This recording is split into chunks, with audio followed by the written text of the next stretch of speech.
Hello.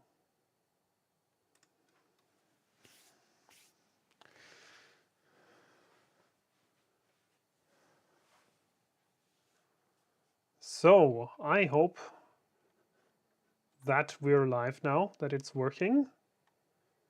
Streaming is on.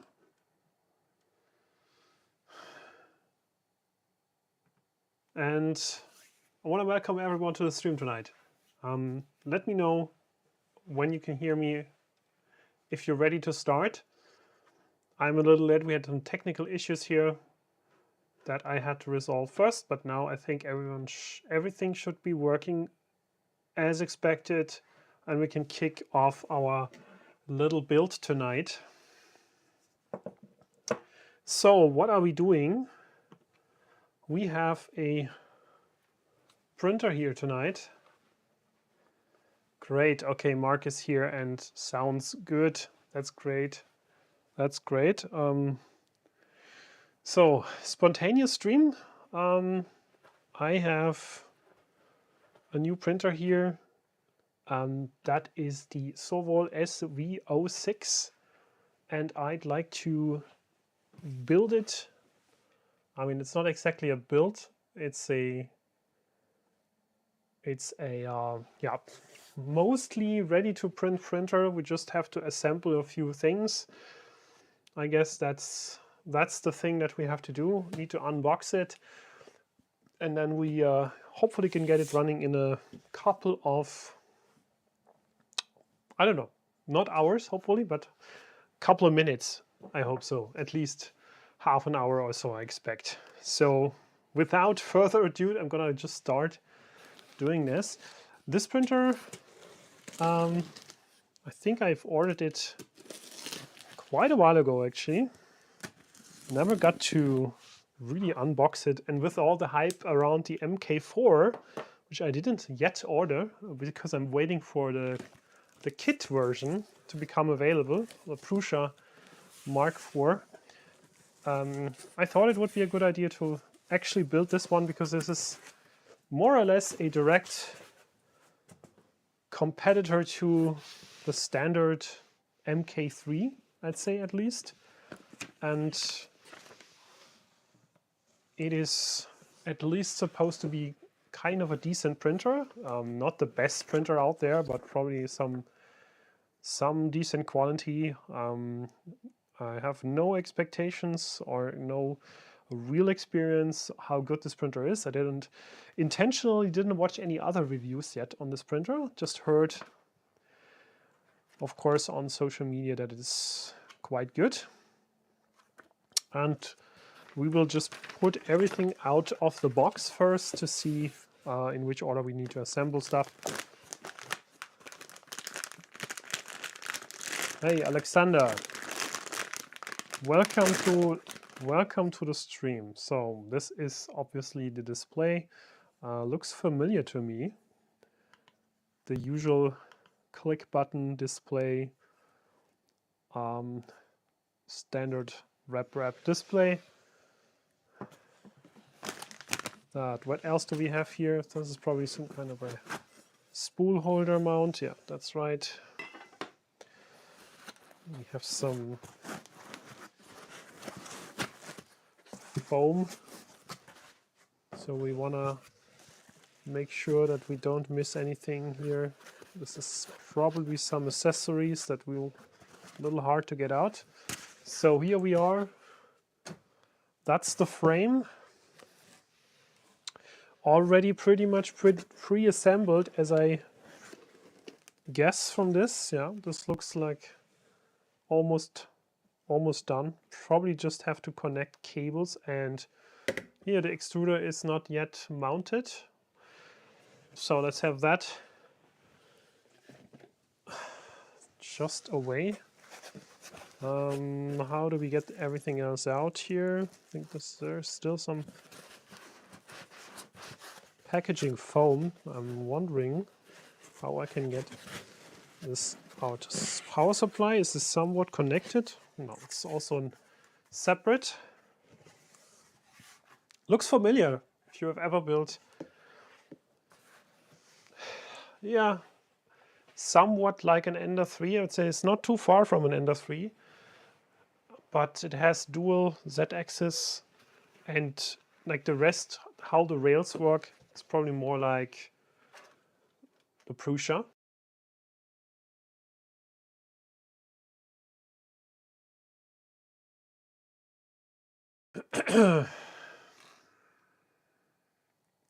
Let's have a look. So what else do we have here? This is probably the electronics box, and I'm wondering, yeah, here's another piece of the packaging we want to take out first.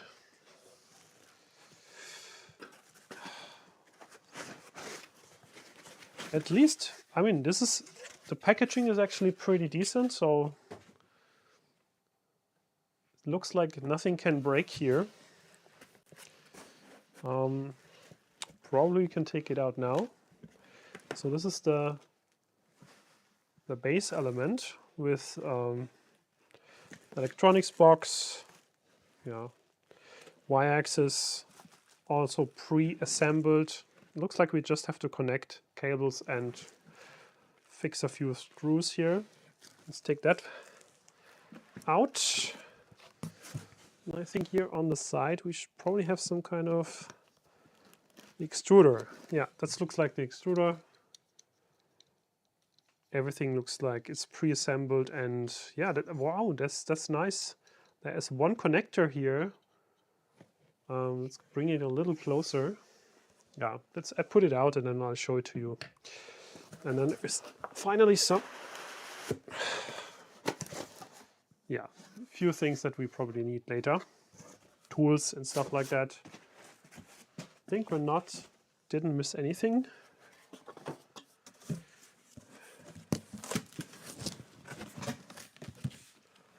So, putting stuff away. So we have some space here. So welcome everyone who is joining. What we're doing today is tonight we're unboxing and starting to assemble the SOVOL SV06. I already have the SV06 Plus is coming. I got the notification today that it's on the way. So this will be one of my next streams to do the SV06 Plus. Why I got this printer is I'm interested to see whether this is any good for the price. I think I've paid around 249 or 230 euro.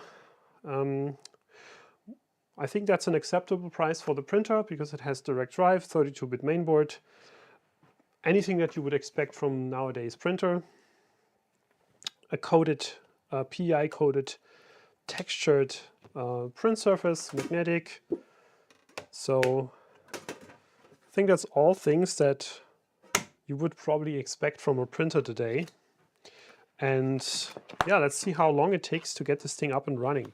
I think we have every part here now, and I'll go through the manual just to be sure that we're not missing any step. Yeah, and we'll start with the gantry. So this is basically the printer gantry gonna be mounted. Yeah, and this packaging is starting to cause some trouble here. Too much packaging stuff. Okay, so the gantry, we put it to the side. We need some space and figure out how it's mounted. So we need the gantry and the base, and we need some screws. Probably here in this accessories box. Yeah. Looks like things that we are missing should be in here. So how is everyone doing? I hope that you are having a good evening and that you are joining me on the stream just for fun. And Let me briefly look at the stream settings. I can think about. Let's try this one. Yeah, I think we can do it together this way. I think this way it works.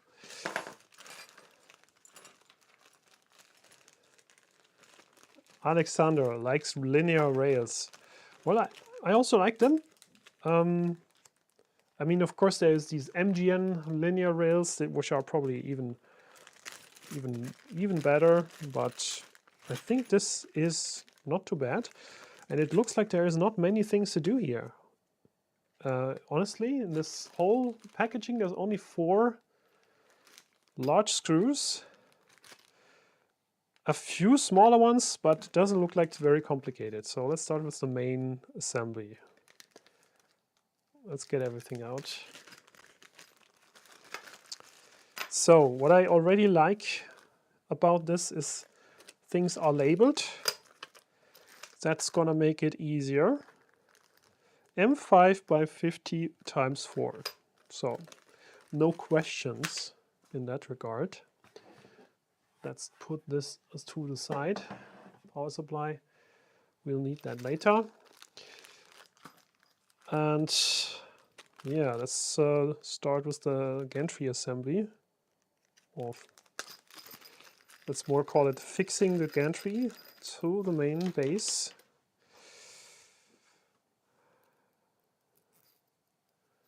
Howdy, J. David, thanks for joining. You didn't miss much. I have a heavy cold, by the way, so you might have to excuse me at some point so I can sneeze. Clean my nose. So that is actually a nice way to mount stuff. So we can just put it on, just slide it into the slots here, and then we just have to fix the screws here from the side. I'm just curious, is my screwdriver's big enough? No, at least not this one. So taking a quick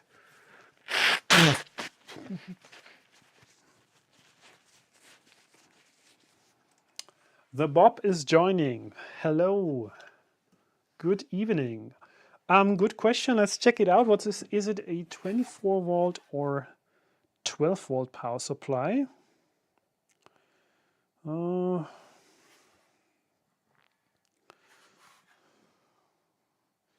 Indeed, a very good question.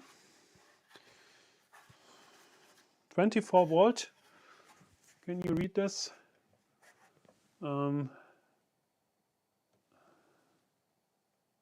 24 volt, 360 watt power supply coming with the printer. That's nice.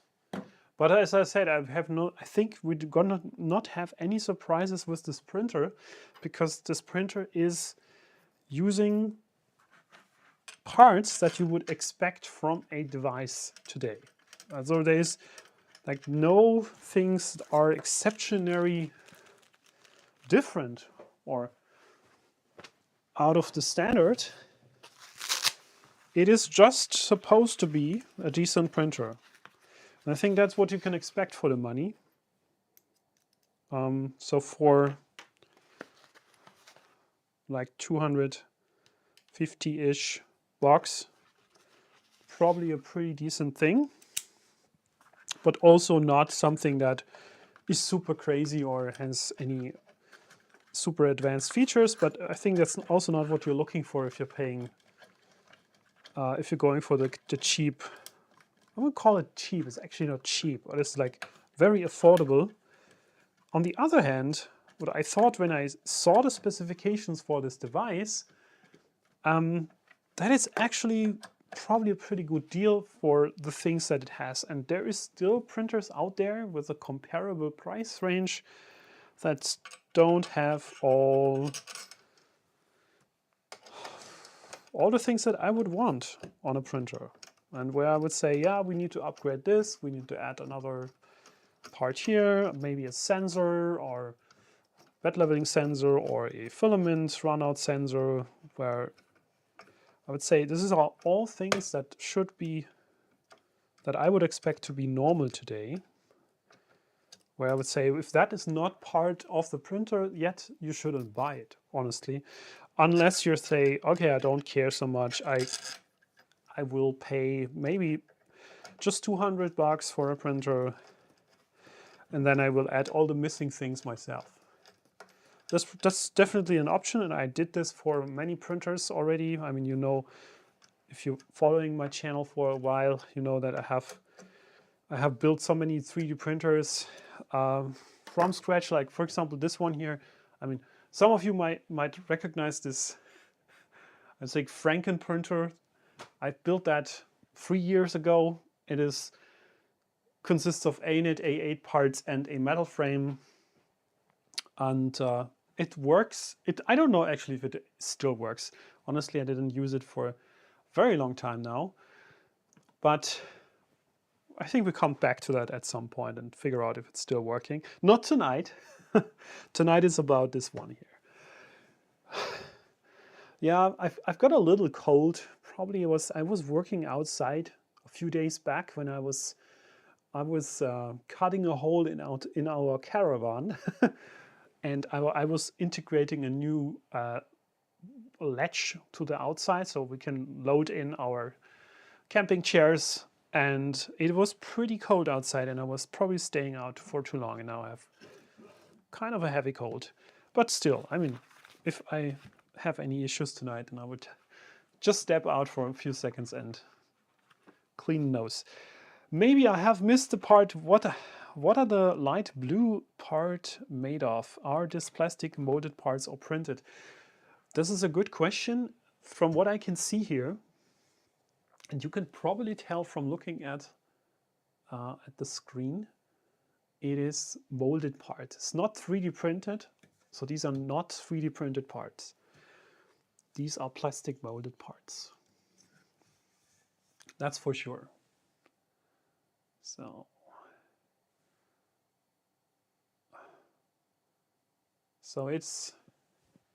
it's not like Prusa. I mean, I don't see any 3D, honestly, I don't see any 3D printed parts on this printer. There's nothing that jumps into my eye where I would say, hey, this is not plastic molded. So from that perspective, all good. These parts, like, by the way, the front and the back side seem to be a combination of plastic and metal. So it, like from the outside, it looks like this is plastic, but there's actually a metal frame part underneath that's running across here. So it's just covering, the plastic is just covering here at the front and at the back. So at least that's what I can tell you, because on the inside it's clear that it's metal. So let's move on to the next step here. Installing the display. I'm wondering, where does is the electronics box not yet supposed to be mounted? No. Okay. So we're installing the display. Well, and I think having this is probably easy to install. If I'm not wrong, then this is just sliding in. And then we have kind of a latch here. I will show it to you. This is interesting. Interesting way to mount it. I think it's actually a nice idea. So here you go. Have a look at this. Not bad. Actually done quite well. So we have this latch here, and then we just take it off. Here, by the way, let me have a look if you can see it. Here we have the USB port. Unfortunately, it's still micro USB. I would have appreciated to get USB-C, but it's still micro. It's probably the main board because it's the standard main board. Well, yeah, maybe they could have made that change, but honestly, I didn't catch much. But I would have loved to have USB-C here. There is a SSD slot here, SD slot for the memory card. Anything else is probably inside, and the question is, can we just open that easily? There is no visible way to open it, but it has some kind of a hinge mechanism. So, and then to mount it, we just slide it on. There is just these two slots here, and then we just turn this 90 degree, and then it's locked in, so it cannot move anymore. Yeah, pretty simple and easy to do. I would say that starting with the power supply is probably the better way, because otherwise, if I turn this around, it's gonna just move everything from my table. What else to connect is probably this cable here. So I'm not going for the exact order in the manual of just connecting the visible obvious things. So we have the motors here. Let's plug in the cables. Then we have some display cable here underneath, which we can probably just plug in here. Question is which port to use. Doesn't say yet. We can also first mount it. I don't care so much. There is also here just some slots, 2 slots, 3 slots, and we're just going to push that over.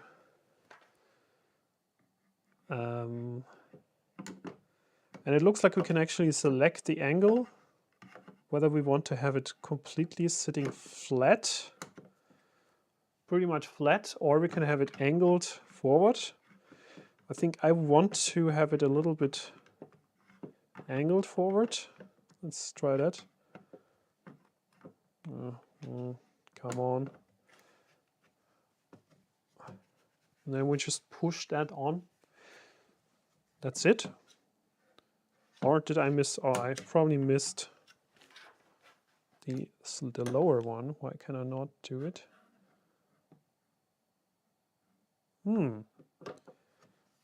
Okay. Seems to work now. So that is everything that we need to do. And we don't need to fix it any other way. Power supply we already installed. Then we can... Ah no, this was the electronics box. The power supply is mounted with screws, actually. Where are my screws here? Here we go. M5 20 or M5, M4. Here we go. These are the right ones. Questions in the chat. The electronics box attachment is pretty nice. Yeah, I agree. I like it. William Martin, if you just want to print and not do a lot of mods updates, it's a very good choice in relation to what it can do, and the price is also reasonable. I absolutely agree. I think what you get for the money, and my nose is killing me tonight, it's really running, as we say.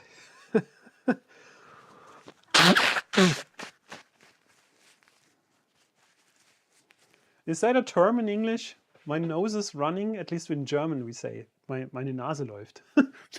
It's running away. Not literally, but if you have a cold. Anyways, now it's really bad tonight. It's really annoying. So we'll take off the screen protection. And we'll take the power supply, and we'll have some point here where we can fix it.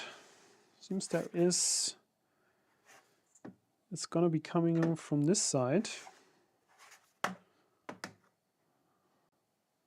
And we have 2 openings here in the frame.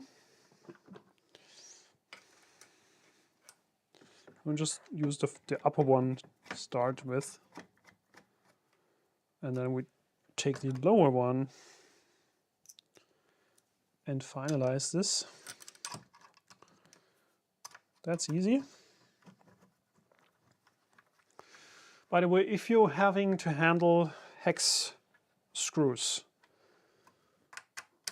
I can really highly recommend getting some decent tools. Honestly, it is so annoying to use these hex wrenches, these L-shaped hex tools that come with all these self-assemble printers.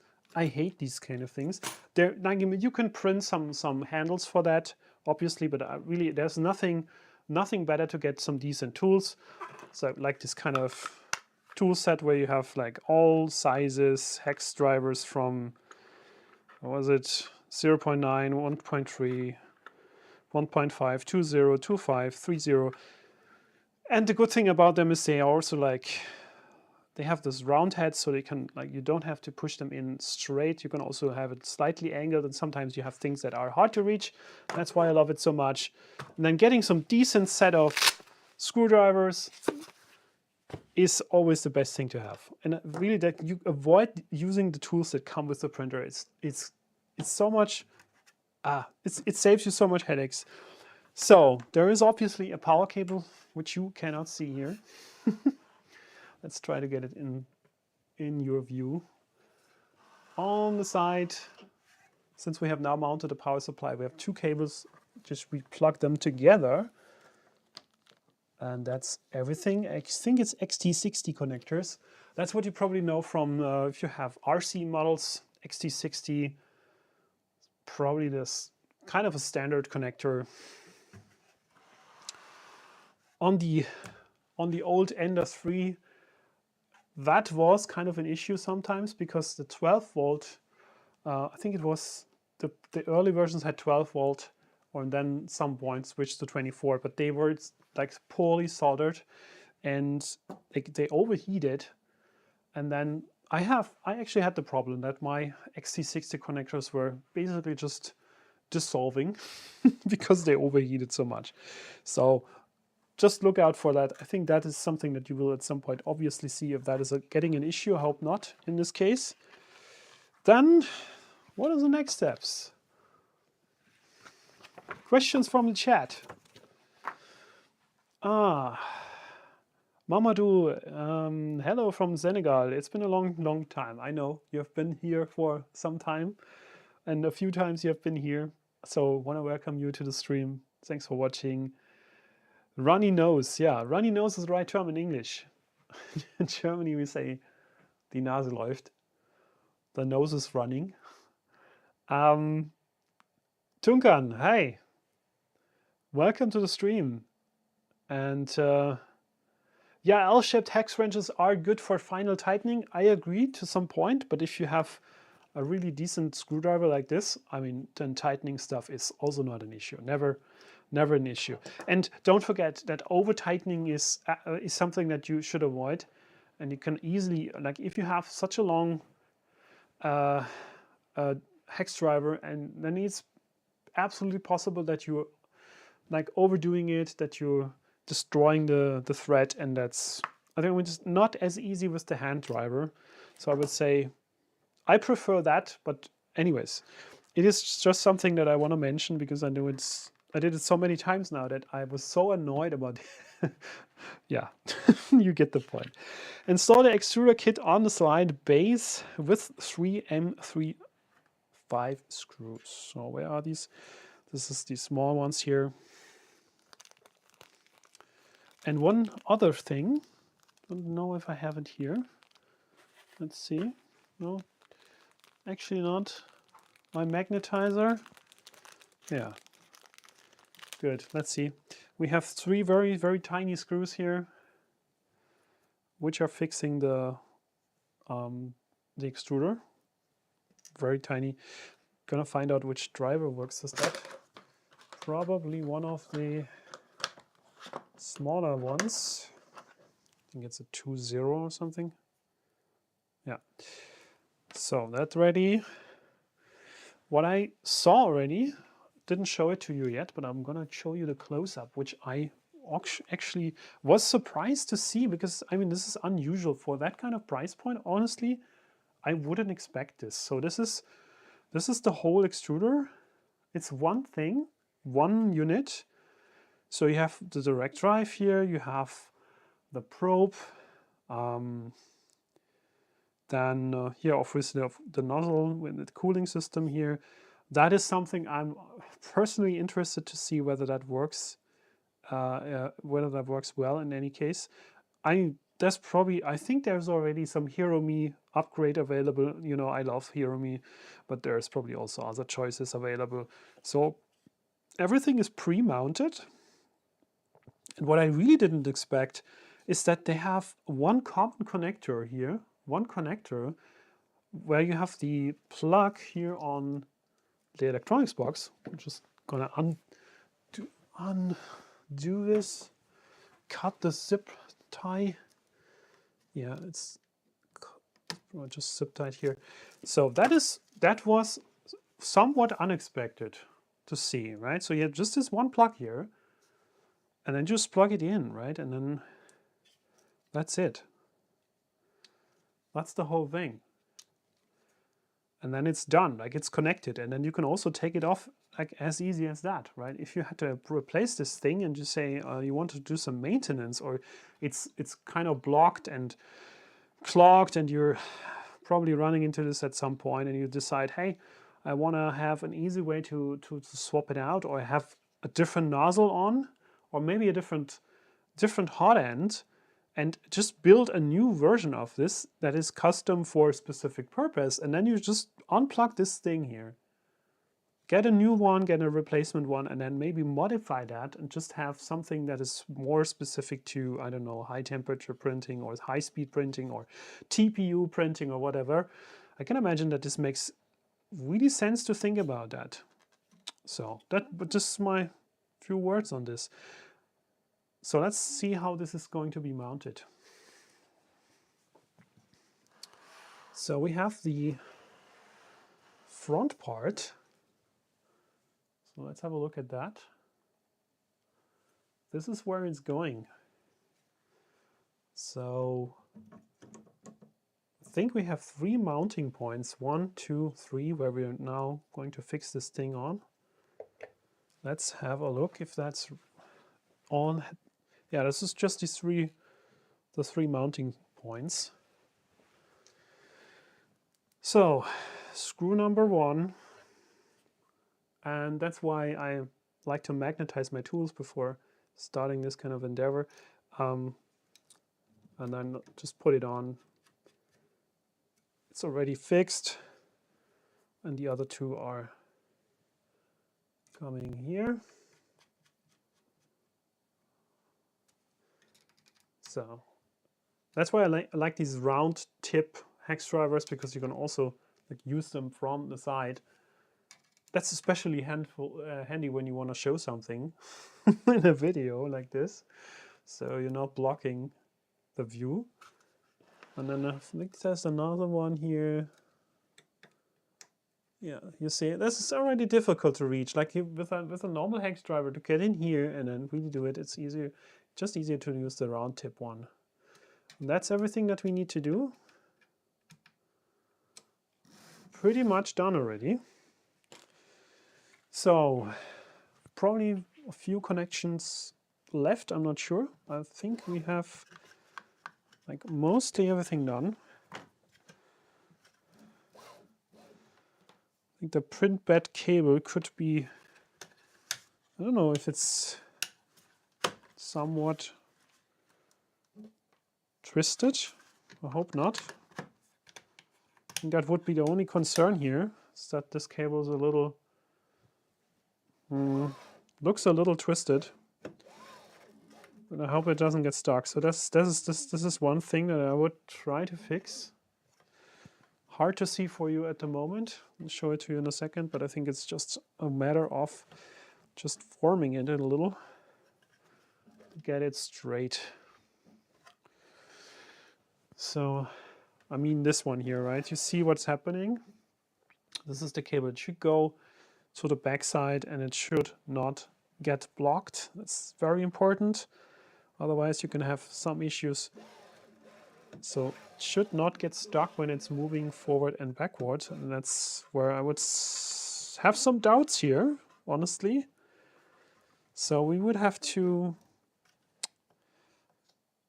just want to make sure that this is not getting in any way stuck. So yeah, that could be at least different kind of wrap.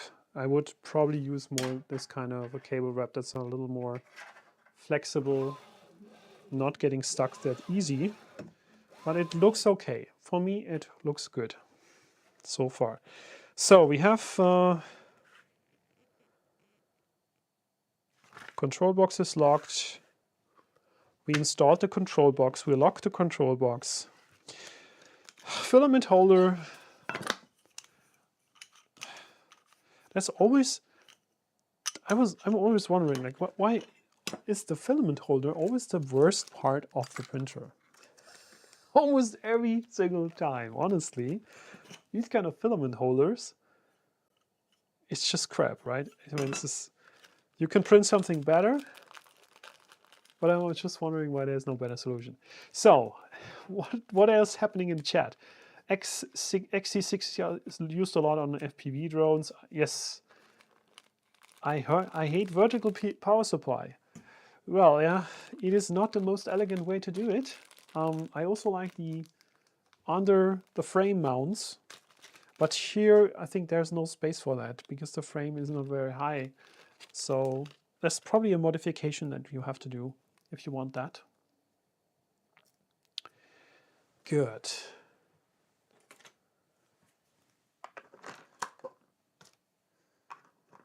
So what else? We are going to fix the filament holder. And it is probably just a question in which direction we want that. On the other hand, it's probably doesn't really matter where we want it. We want it on the left-hand side. So I let you decide. So I let you decide. Chat. So how do we want to have this mounted? Because it is really not so important, I guess. But your decision. Should we mount it left side or right side? Vote in the chat. You have 1 minute to do it.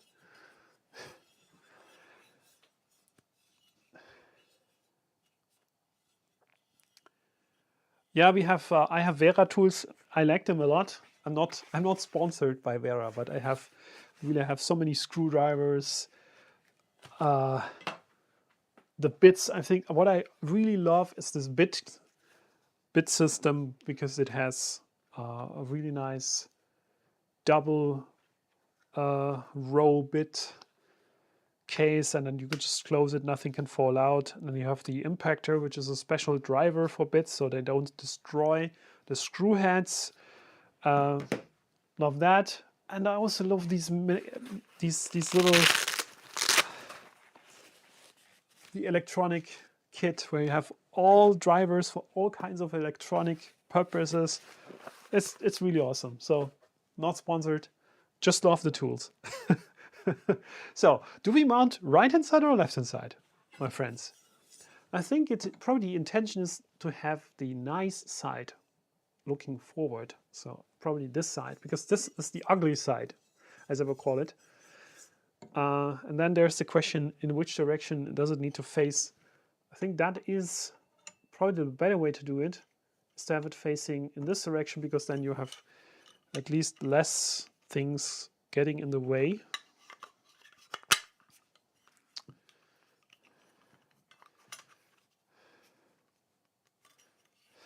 Want it on the bed.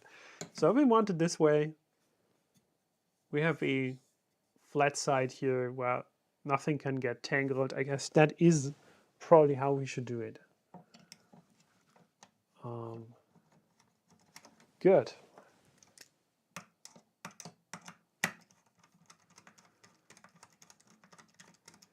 We're almost done. I'm pretty much done here, as far as I can tell. There's no screws left. We only have one connection to do, which is the electronics hot end connection. And then we should be good. So EXP3, well, okay, we'll have to connect the display. We have 1, 2, 3 motors. We have one cable that's probably disconnected here. And I'm wondering where that is. Oh, it's under the frame. Somehow tangled underneath. This is, which one is that? I'm wondering. Oh, let me see. I was maybe a little too fast. So this is X. Okay, this is the right cable. So X, then this is Z1.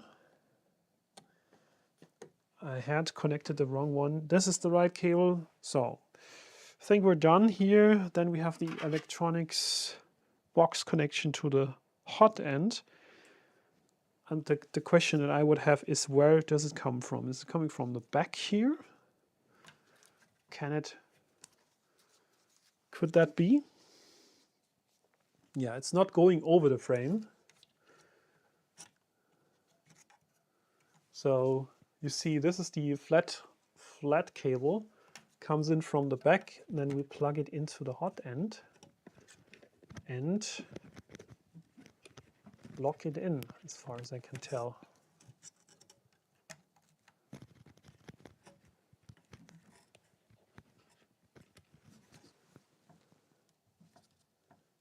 So it should be locked in now.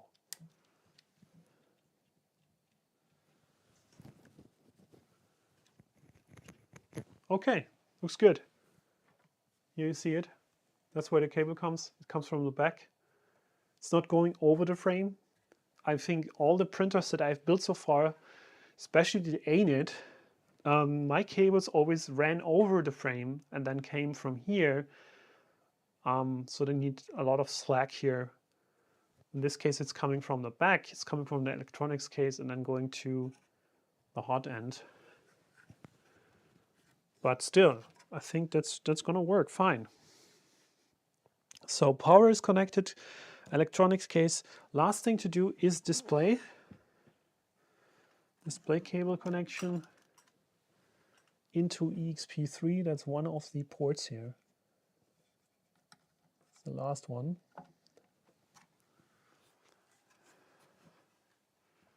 And I think that should be everything. So let's see, because this is the moment where I probably already have to turn on the printer to see if everything is working. So not happy, not too happy how this is, because I have to reach it. So probably this is the best way to do it. So I can touch it from here, so see what I'm doing, and you can also see what I'm doing. Good. On the SOVOL website, it points to the left. I think it really doesn't matter, honestly. Good.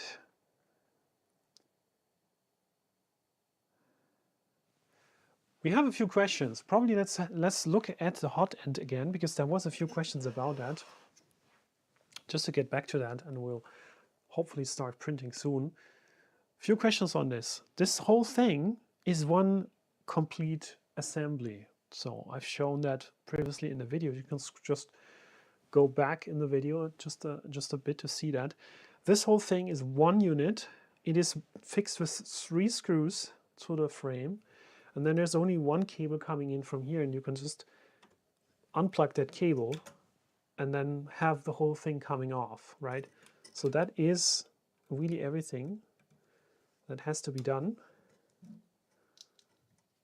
And so now it's fixed, hopefully connecting well. And then the question was here, what is this kind of sensor? I think it's just an inductive probe. Because I have these kind of probes on my ANIT printer. I have it, it's not exactly the same probe as on the Prusa. Prusa has a different probe, it's smaller. It's the Pindar probe, and this is probably just a normal inductive probe, but they work pretty well. Don't get me wrong, this is not bad. This is, I had this on all of my printers that have a metal surface, metal print surface. That's the only thing that you have to have. It only works with a metal print surface. So these print sheets here, steel frame sheets, they work fine. They don't work with glass surface because that's not gonna be inductive. There is capacitive probes. I used capacitive probes in the past, which work with all kinds of surfaces, but they're not as precise and not as reliable as inductive, of course. So that's basically it. Standard hot end, I think, from what I can tell, it is a standard MK8 hot end. You can't see that right now, but I'll try my best to show it to you. Let's try if we can use the phone camera. It's not working at the moment. Oh. Nevertheless, I would say I'm going to continue answering questions from the chat, but I'm also going to start up the printer. There was some power cable here. And this is the moment of truth where we are going to plug it in and see whether it is like already working out of the box without any modifications. And it was already turned on. Looks like it's booting up, so I'll try to show you the screen. Here we go.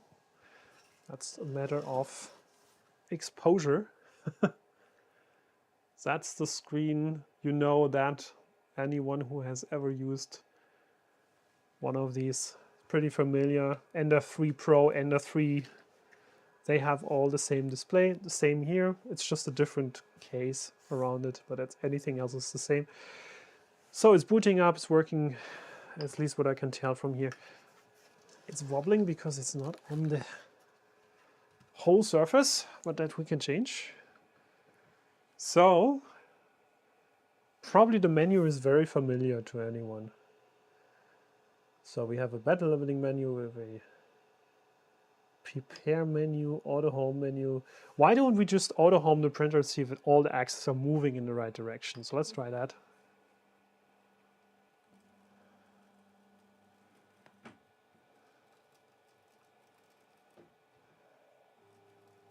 Seems so. And by the way, there's no switches here, right? So not any end stop switches. It's just using the drivers to detect the end stops. So that's also nice. I mean, it's also saving money, right? So if you're not having any stops, switches, you're saving a few cents on that. It's actually cheaper. So let's see if it crashes into the bed. It's coming down.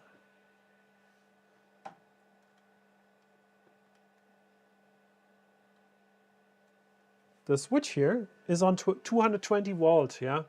Thanks for mentioning, otherwise it would probably have already gone up in flames. So it's coming down. Let's see if it's crashing. It's crashing? Or is it working? No, it's working. It's working. It's doing an auto home. Okay, that's everything. Power settings. Yeah, thanks for that. Probably forgot about that, but it was in the manual. I briefly looked at it, but then I immediately forgot about it. On the other hand, it's a European model, so it's supposed to be, it has the right plug, so it's supposed to be 220. What is actually the reason when it crashes into the bed? It could just be that the sensor is not mounted in the right position. So it's probably mounted too far up. So if the sensor is too far up in its mount, it's not detecting early enough when it's coming down, and that makes the nozzle crash. Otherwise, there's no really good, like, there could be a connection problem. The cable could not be connected correctly, so it just wouldn't trigger. Many reasons. I mean, I never had a printer with this kind of connection cable, so all the pins need to be connected correctly and well enough so that every single connection works, and that also includes, of course, the sensor, which is otherwise not going to trigger. So let's see what happens if we do a bed leveling.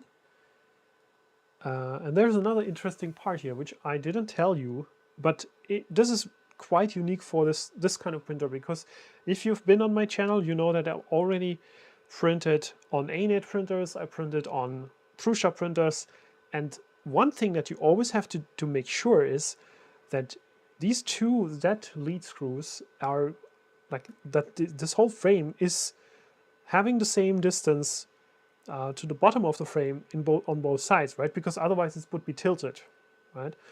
And it's not a given. That's not a given. Like it can be tilted because you might have pushed it on one side when the printer was turned off, and then it's a little lower here, or it's a little higher here, and so you would have to manually do the adjustment here and like fix it to be completely horizontal and having the same distance on this side and on this side. Otherwise, you would be printing tilted. Bed leveling can compensate that to some regard. That's true, but it should, like, it just for the sake of less resistance and less wearing off these bearings, it should always be perfectly it should be horizontal and perpendicular to the rest, right? And that's where this new menu comes in, and where this printer is a little different from other printers. And it's, again, it's a feature that's actually coming from Marlin. It's not a feature that has been invented by SOVOL. It is a feature in Marlin firmware, and that's called Auto Z-Align. And Auto Z-Align means the printer is going to it has to have two different drivers for the left and the right motor, and then it finds out which side is higher and which side is lower, and then it adjusts these two different motors itself, right? It's gonna adjust the distance for left and right side independently. And that's where this printer is quite unique, because you have to have two drivers. It doesn't work with one Z driver, because it needs to run these motors independently, and then it can figure out, okay, this is like my right distance. So I'm curious what's going to happen, or if it's just going to run this thing into the frame and then what is happening, my friends? What is happening? Let's see. There could be another way to solve the problem. I was just thinking about that, and I completely threw off everything from my table here, because this whole packaging stuff is always getting in my way. Okay, fix that. So what's happening? Okay. So it ran itself into the frame. Why did it do that?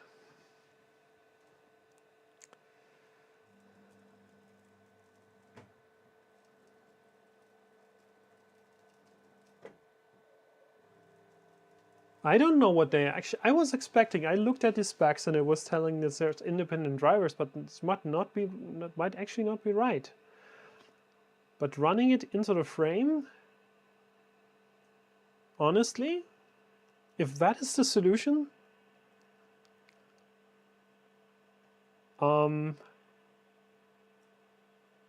it is actually quite clever, honestly. I didn't think about that. But yeah, I mean, the motors, if they are running into the, like, if they push against the frame, and that is also a way. I thought that it must be done differently. Honestly, the feature in Marlin is, it supports probably both ways. But I have to try it out. Interesting. Drivers are not independent. Maybe that's my bad. Maybe I was wrong. I was thinking about how it needs to be done and how I did it on another printer, and when I did it on my AM8 mod, I used 2 different drivers, and that was the way how to do it, right? It was just simply working with the sensor, and it was like aligning. But this way, to run it into the frame and then have the motors like push to the horizontal position.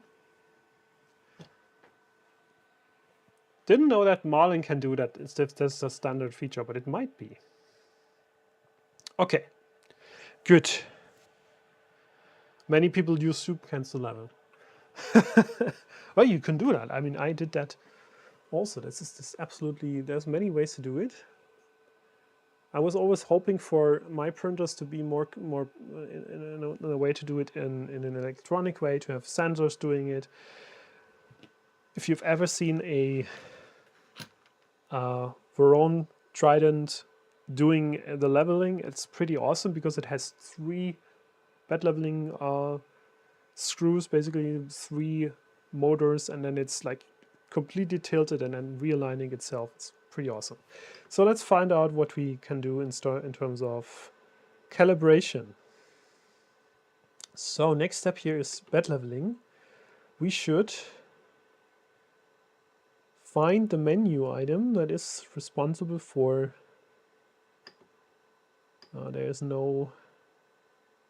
unfortunately there is no probe wizard. I don't know if this is required here on this printer. On my other printers there is a probe wizard. Let's see how they do it. Auto set align, I think that's what we've done. Click the bed leveling auto home, preheat auto home. Let's do that. So we do bed leveling auto home. Yes.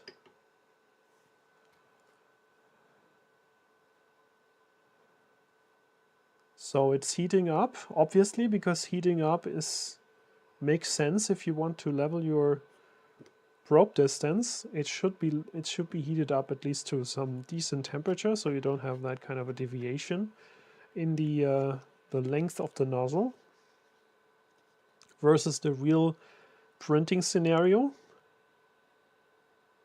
So it's heating up now.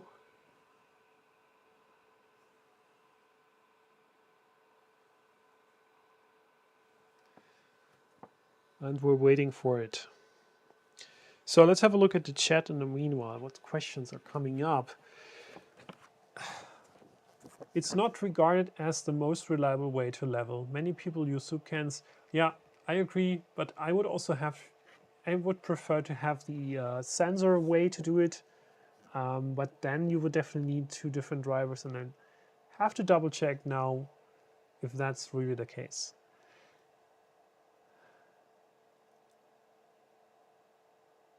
How does ramming level it? That's a good question. It's probably a way, like, you have to probably tell the drivers not to have to use a different resistance. I don't know if that's possible in the firmware, if you can run the drivers in a way that they will slip when they run into the upper part of the frame, or if that's just by design and it simply works. I don't know. Okay. Skipping drivers, yeah, and I think it should work.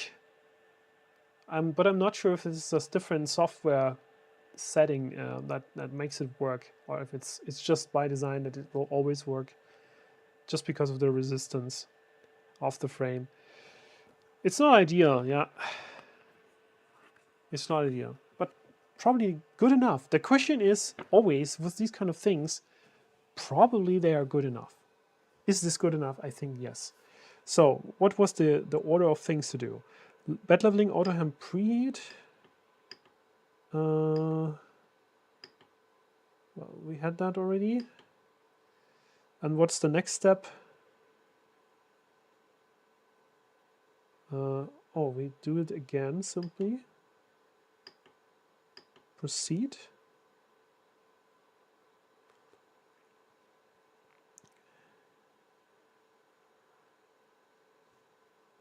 and then we do probe Z offset. Currently doing nothing actually, unless I go to auto home. After clicking auto home for the first time, the machine will be preheated automatically. Nozzle 120, hotbed 60. I saw that. After the temperature is reached, click auto home again to process.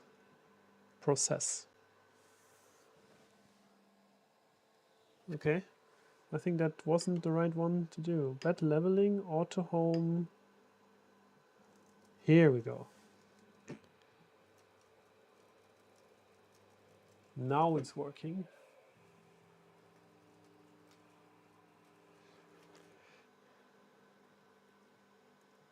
So it's probably going to zero distance. And now we should have some kind of paper to put it in between nozzle and bed.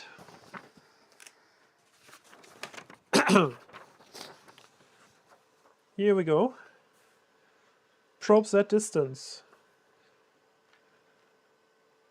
I'm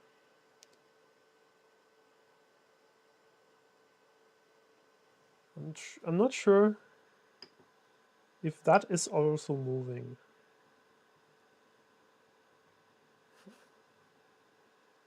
Oh yeah, it's moving. So it's coming down. You can't see that, but I can see it. So it's slowly coming down.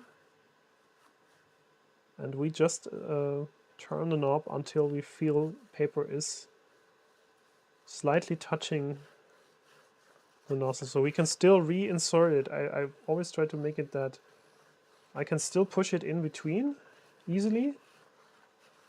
And I can hear it scratching a tiny bit. And then we can always come back and readjust that while we'll start the first print. And restore the settings. That's it. Leveling. Now we can level the bed. Level bed. And that's just building this grid now. Doing 25. It says it does 25 points on the hotbed. So that's. I have my printers on 49 points, so 7x7 grid. This one is running on 5x5, so probably also enough, but sorry.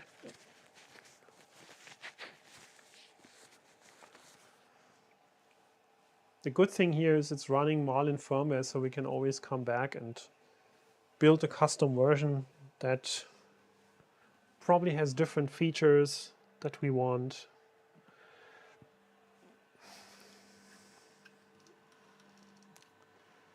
So, my friends,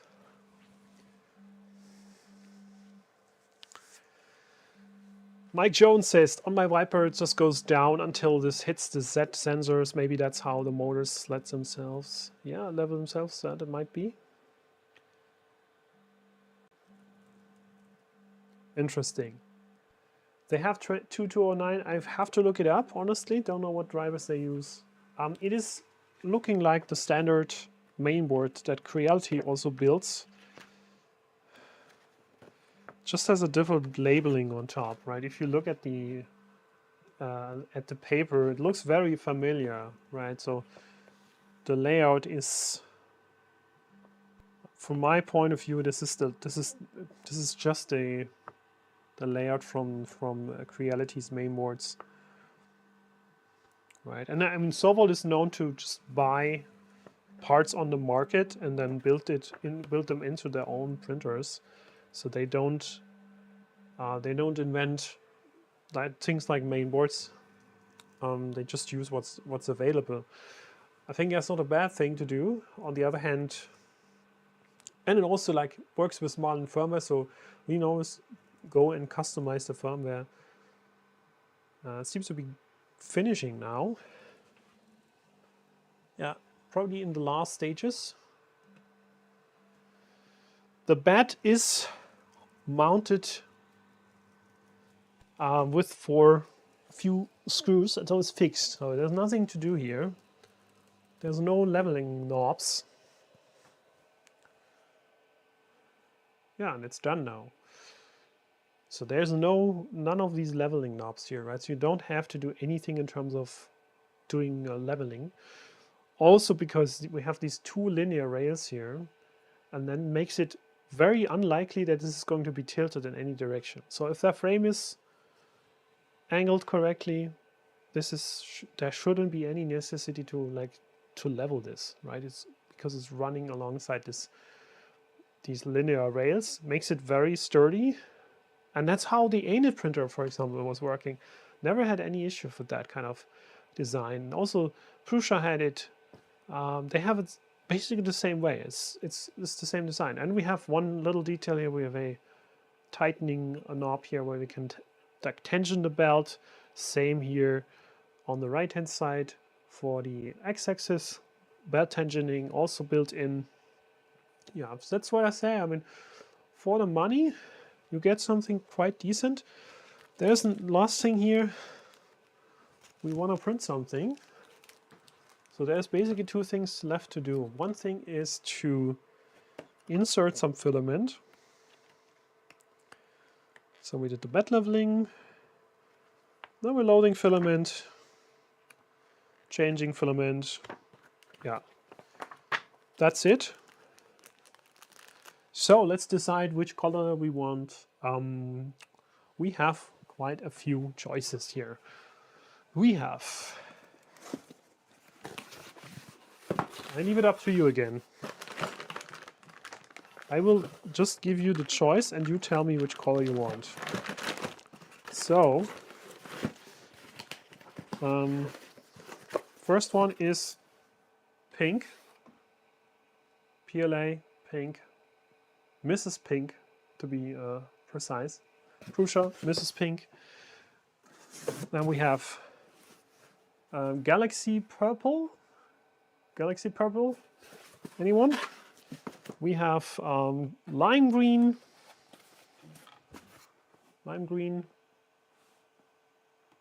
can use that. We have orange, I just don't want to show you, mystic brown, jet black, azure blue, black, transparent, what else?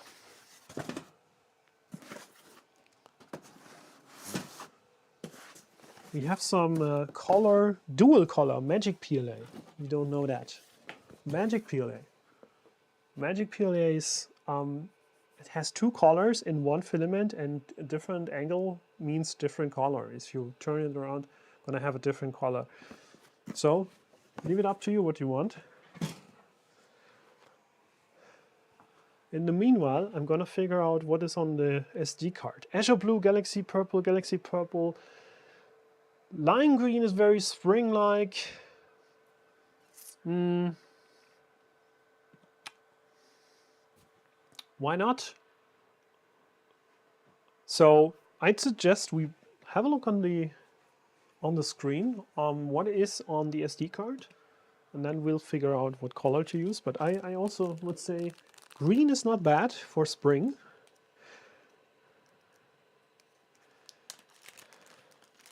So, SD card coming with the printer. It goes into the SD slot of this electronic box. And media inserted. Probably for you hard to read. Let's go closer. Here we go. So let's have a look what's on the SD card. Print for media. Models. Question, is there anything on except the Benchy? No.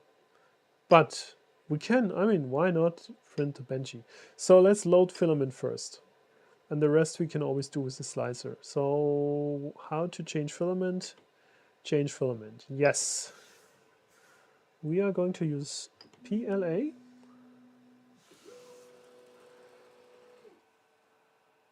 And then we'll put in our filament.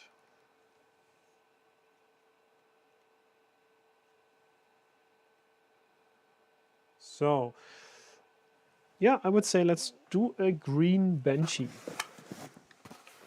Not such a bad idea actually. Like that.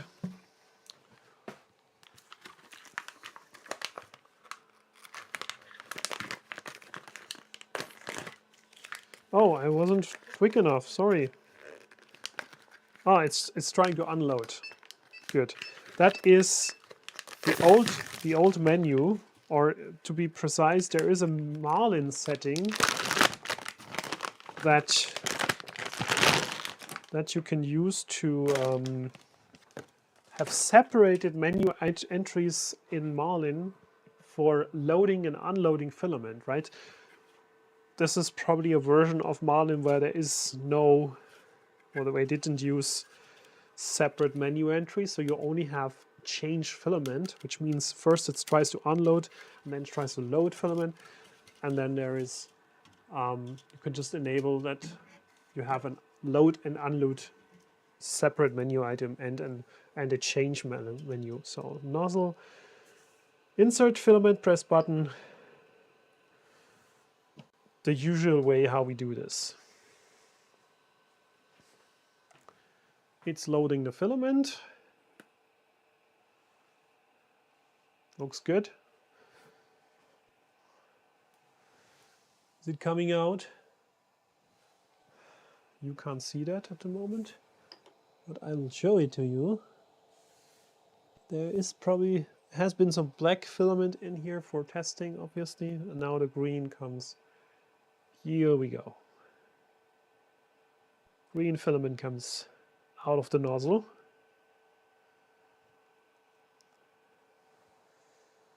Good. And we're done.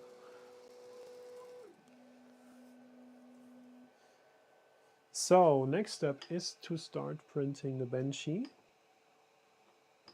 Let's go.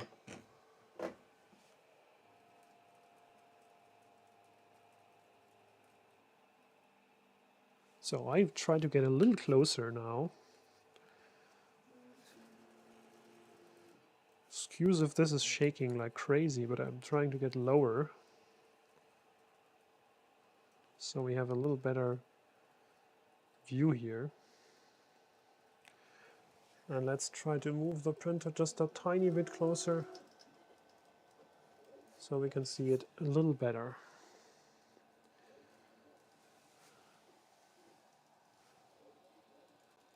It's probably still hard to see it, but yeah, that's just a matter of a few minutes to see it growing. Let's see, here we go.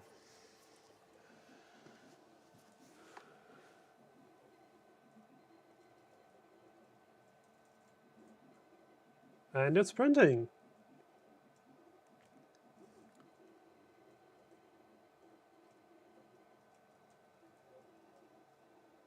So the question here is, what is the size of the print bed? Let's see. Size of the print bed. I think it was 235-ish here. 235, 235, and the print volume, the height. Good question. Well, let's double check on the website. We can just, I guess it's 240 or something. Just from looking at it, it's probably something around 240. SOVOL SV06.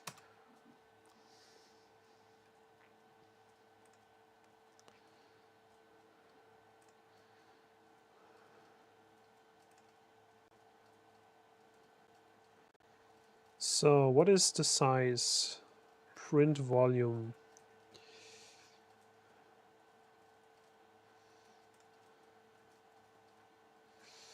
Looking it up.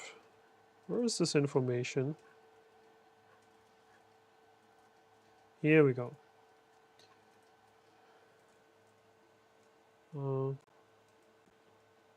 There we go. 200 by 200 by 250. That's the build volume. Not 220. Okay, 220, 220, 250. The bed size, the physical size is 235. That's basically the size of an Ender 3 print bed. My experience is that the 220 is probably very conservative. Now, if the metal sheet is really 235, which we can absolutely measure out if I had something to do it here, but I can find some measurement.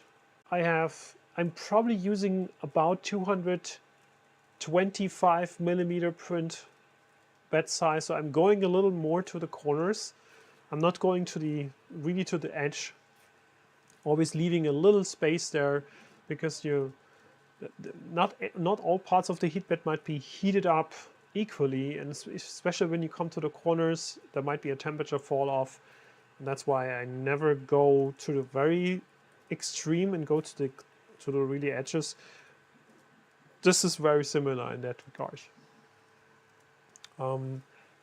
250 millimeter build volume, also very much the same here for standard printer.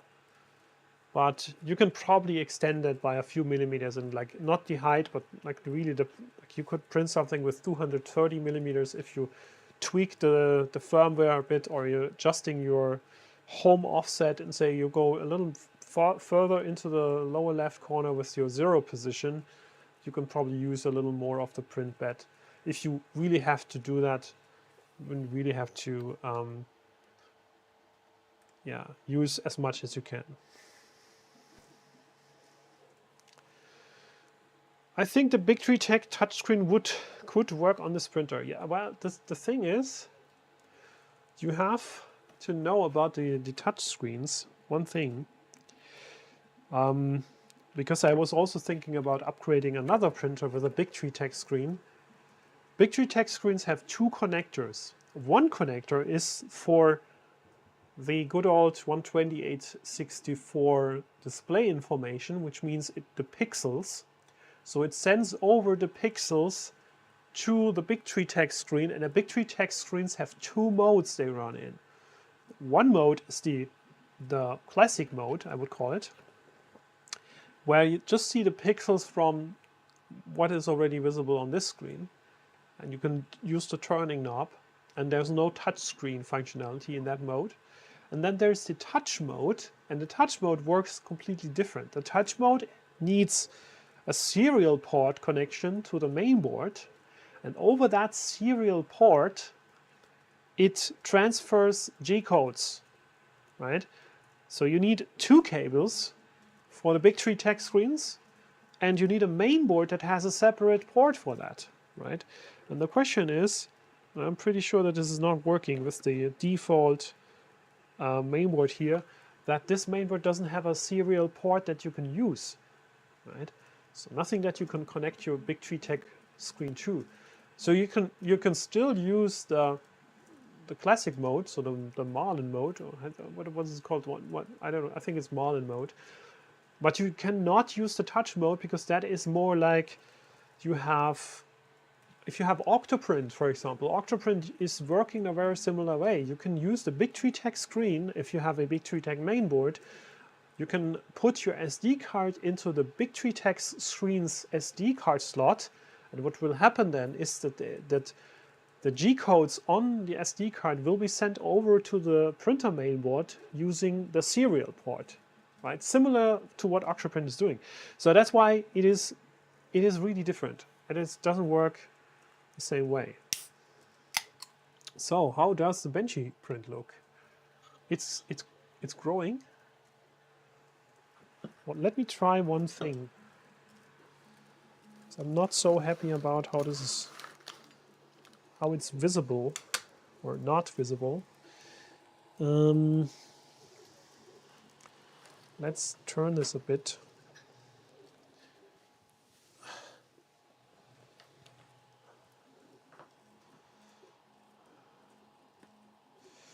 Let me try one thing.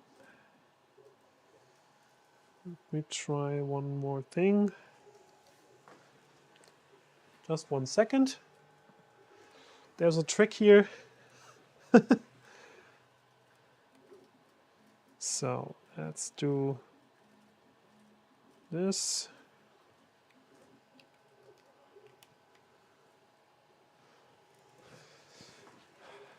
Hope this is working. Yes. So we have a little better, a little closer now.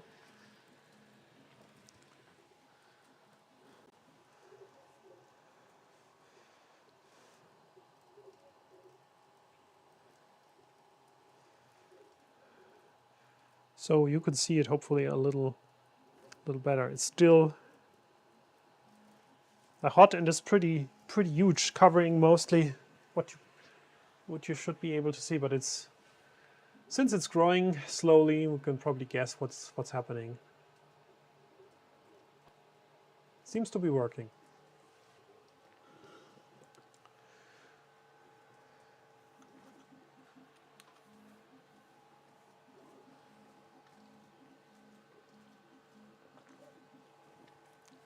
So my friends, looks good. Looks really good.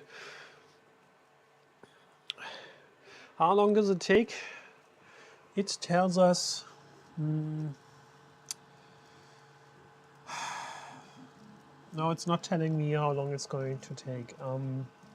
It tells me 6% are done, and we have printed for 9 minutes.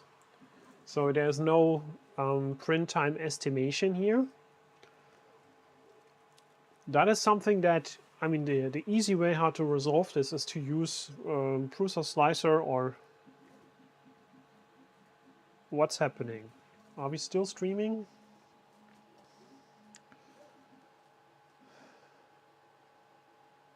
Just let me know if the stream is still working fine, because YouTube is telling me YouTube is not receiving enough video to maintain smooth streaming.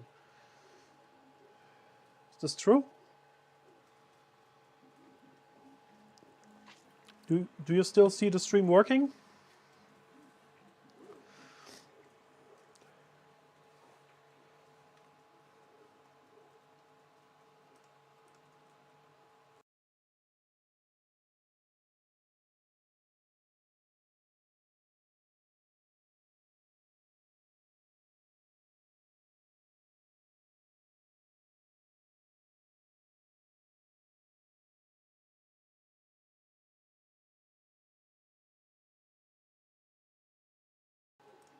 Okay, so you tell me it's a bit jerky, so it could be, it's like 12 FPS, so okay.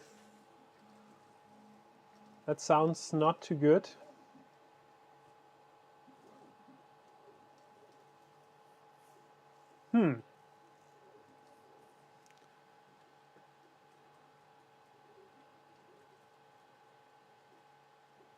Maybe that's due to the camera. So let me try.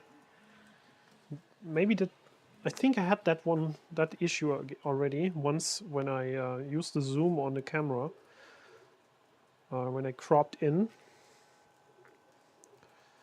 and that caused some issues with the grabber card. Not sure if it's resolved now, but it seems better now. We can watch it. I think it's better now. The thing is I think it was, the cause was actually my camera. It was causing some issues with the grabber. Is it now smooth again, at least? Not lagging anymore?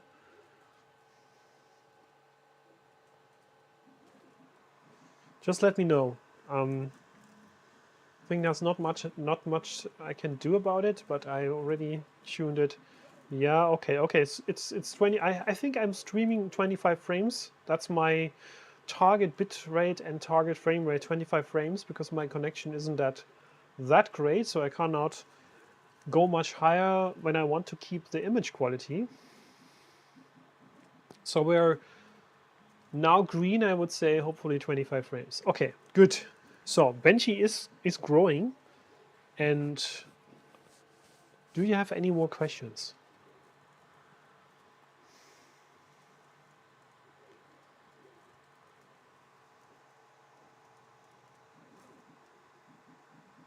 And from what I can tell is that we don't have any adhesion issues, and it's coming out just just nice. Oh, I'm really curious to see the result.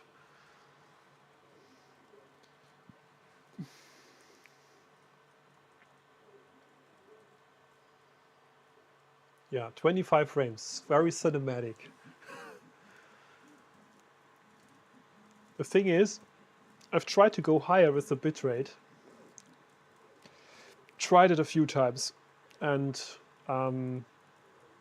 even though we officially have 10 megabit, no, not really. No, I think it was supposed to be, and I can only use probably 50-60% of that bandwidth for streaming. If I go higher, I have dropped frames. So I'm not sure about like the actual bit rates. My router tells me a number, but that doesn't have to be what really goes over the line, and I think that's the problem here. Maybe next time we try Starlink, which I did never stream over Starlink because I was always afraid that it will probably have some other issues, like with very fluctuating bit rates. In fact, it's actually quite stable. I mean, for just surfing around, streaming videos, it is probably fine. And what we are now using is a fixed DSL line, but I would just go next time we try Starlink connection. Let's see. Alexander, he likes the manual knob on extruder, something I miss on Creality. Yeah, it is probably quite useful if you want to push the filament manually, and also just visually tells you, okay, it's moving, it's turning, just showing you that things are somewhat working.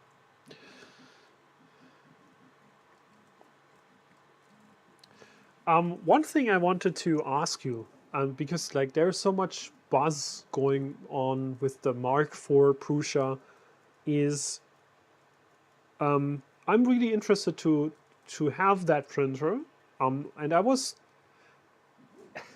was really hard to resist to pre-order it now or to order it because it was available. Like I was really opening up the ordering page on the first day, and I was like, okay, available in 2 days. Now it's like 6 weeks or something.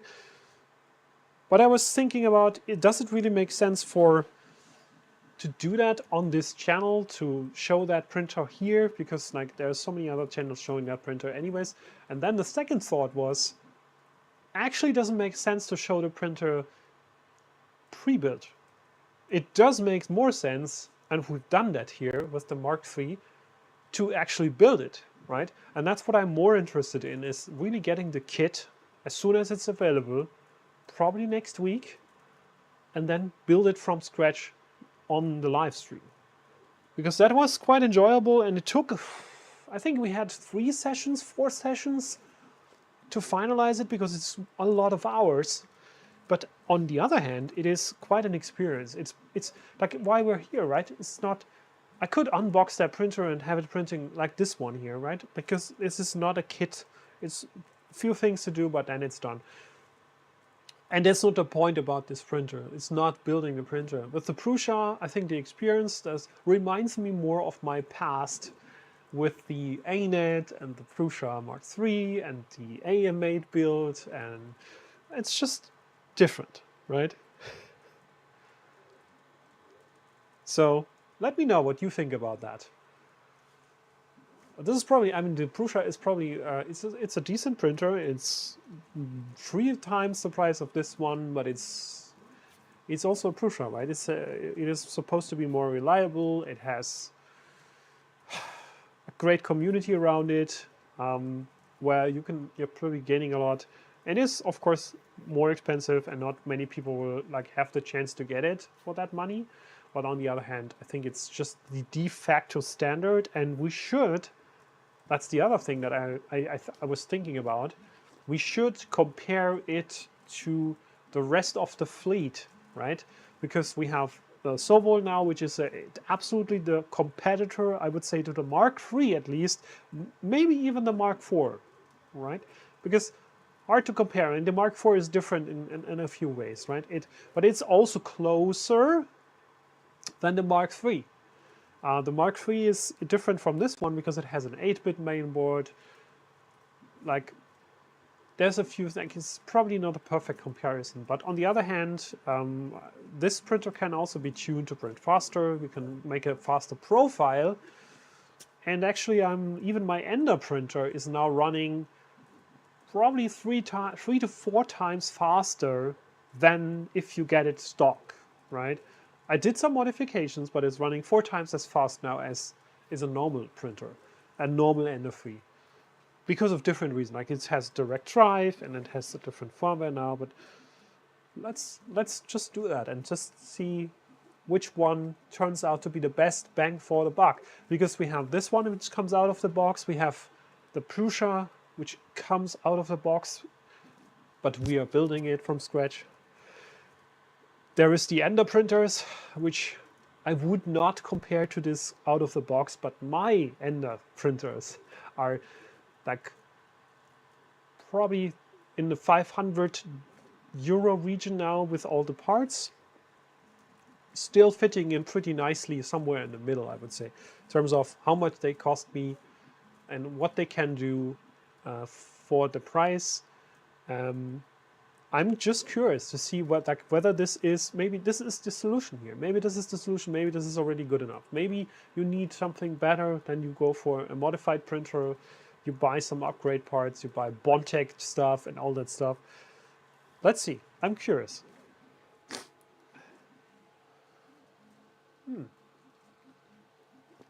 The good old 80 days. One thing. One thing. I don't want to spoil you too much, but let's just clean up the tail a bit. But I had this idea. But let's put everything aside. They actually deliver a nice little spatula with the printer, which has a wooden grip. I mean, that's unusual. That's actually pretty nice. I mean, I like that. And my runny nose, as you called it, still... I hate that so much. Can't tell you.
Sorry.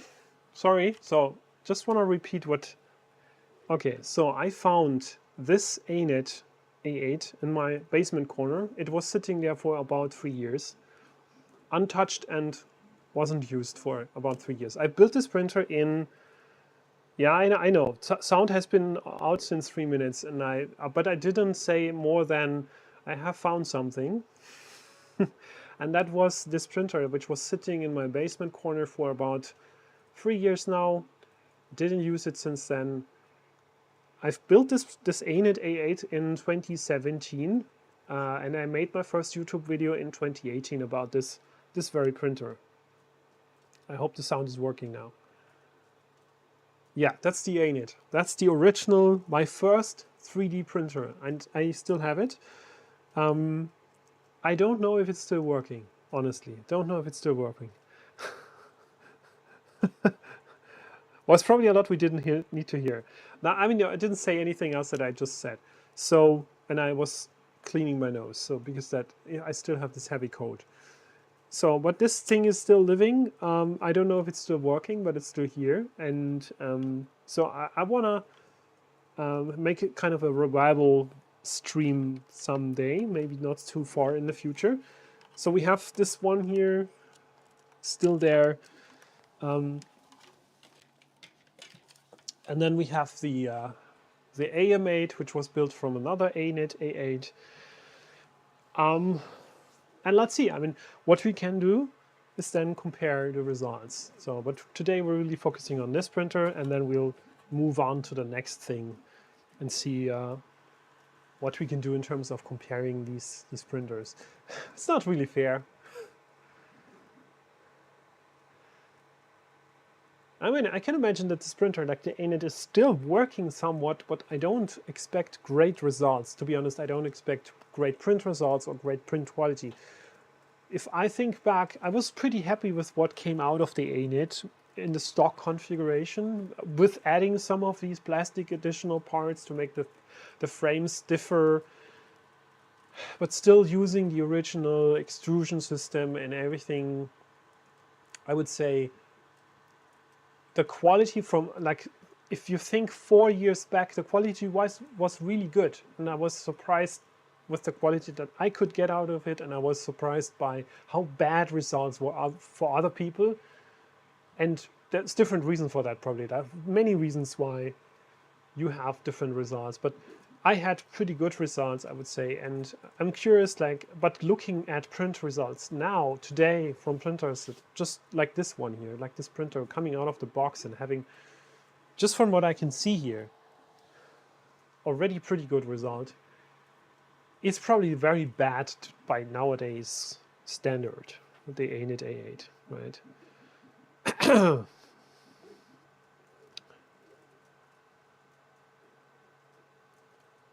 So yeah, the printer is pretty silent. That's true. Doesn't make too much noise. The power supply is actually pretty silent. The hot end doesn't make too much noise. Pretty close now to this thing. And I think it's absolutely not an issue in terms of noise.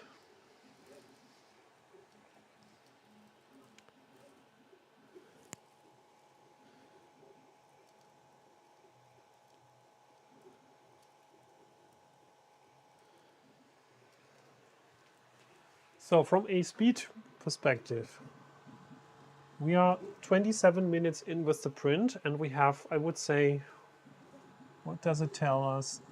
20%?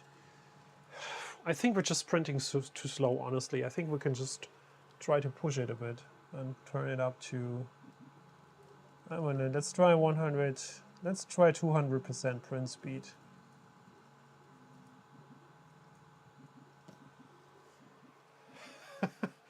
So I've just turned the knob to do 200% speed. And I'm pretty sure this still works fine, because I know that default settings are quite slow. I would say this printer can probably print 100 millimeter per second, or maybe even 150. Should be possible with the setup. Because I know that my Ender printers can do it, and they have this very similar extrusion system now. Only thing here is probably acceleration is still pretty low. But why don't we turn up the acceleration values if that is possible? Let's try to push it a bit. So let's see what we can do. Advanced settings. Acceleration.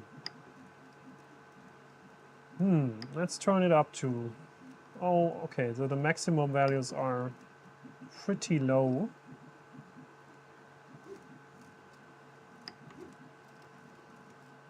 Max data, I don't really care. Maximum Y acceleration. Push it a bit up to 1000.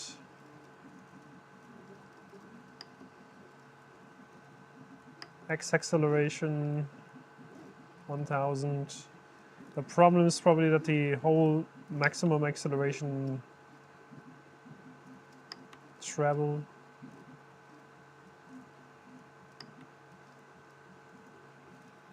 so I'm curious. Retract travel max. So can we push it here? Travel acceleration up to 1000. Yeah. So we're pushing it a bit. Just trying to get a bit faster. We don't want to wait so long. So just showing you the menu here. So I am going into the, this is the advanced settings menu. And here we can go and push the acceleration values. Right?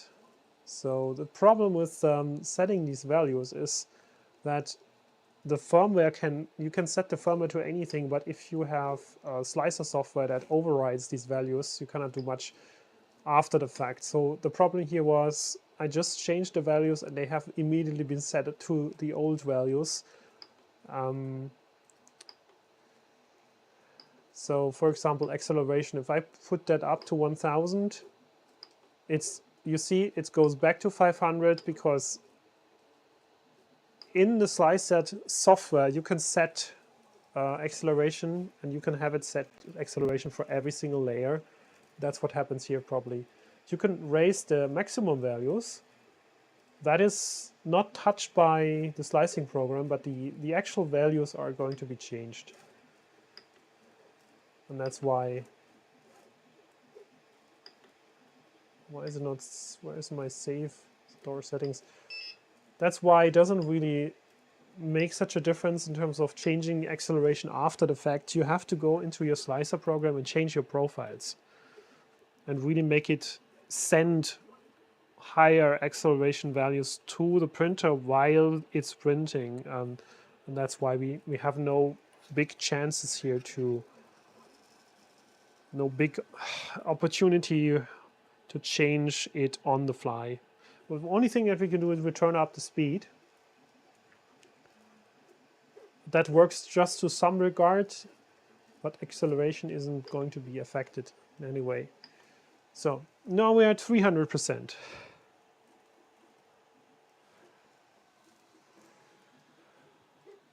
So to overcome that issue, you have to really have your maximum values increased. Did this recently on my Ender printers and increased the acceleration, like the maximum value to 10,000 because I just didn't want to have any limits. Yeah, the print speed in millimeter per second is probably something that the original setting is probably 50, somewhat default.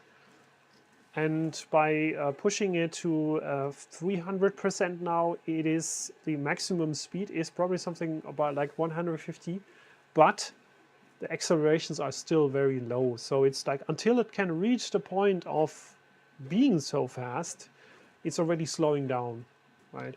That's the problem if you have low acceleration settings and high speed settings don't work well together because the nozzle needs to be accelerated then it can print at the higher speed, and then it has to decelerate when it starts making a turn. And that's why you have to have higher acceleration values. If you have very small things like Benchy, it is even more important, because then you have very short distances and there's not much room to accelerate. There's already a slowdown all the time. So this is why speeding up is not working so well. And as I said, you can set the higher limits of acceleration in the firmware, but if you have the slicer program sending acceleration changes, it will always default to what the slicer has set. That's why we have to reslice this file and apply higher acceleration values. And you can probably speed it up even more.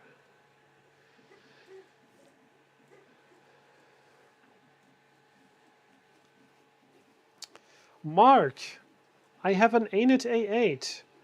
Just need a new frame. Mark, well, I need to first sneeze one more time.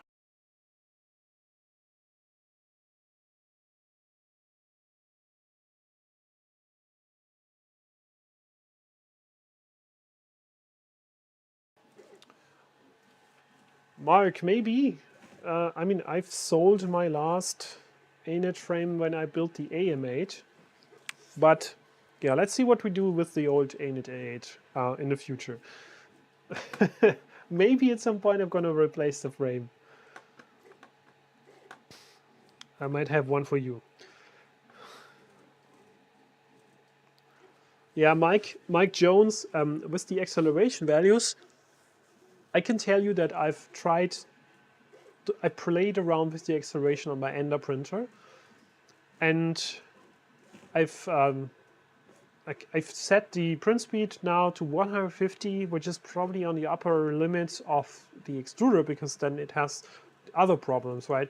At some point your extruder will have trouble melting the plastic fast enough, so it will still come out of the nozzle in that spin at that print speed. So that's going to be your next limit, right?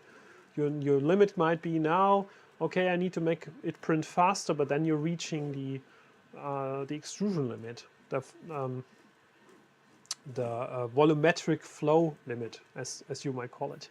Like, volumetric flow is determined by the material that you're using, but mainly also on like the nozzle and the whole heating system. How fast is the filament melting? Is it a very short zone where it's melting? Is it a higher zone? So you do have something like a bigger heating block or a longer heating block. That determines how fast you can actually melt the plastic, and that's also giving you the next limit. So you can turn your acceleration up, you can turn your speed up, but then you're running into that limit. I had that. And then on the Ender, like, I was running high accelerations and also high speeds, and then I ran into another issue, which was I got layer shifts. So at some point the printer just couldn't move or couldn't decelerate or accelerate. Like, it doesn't really matter.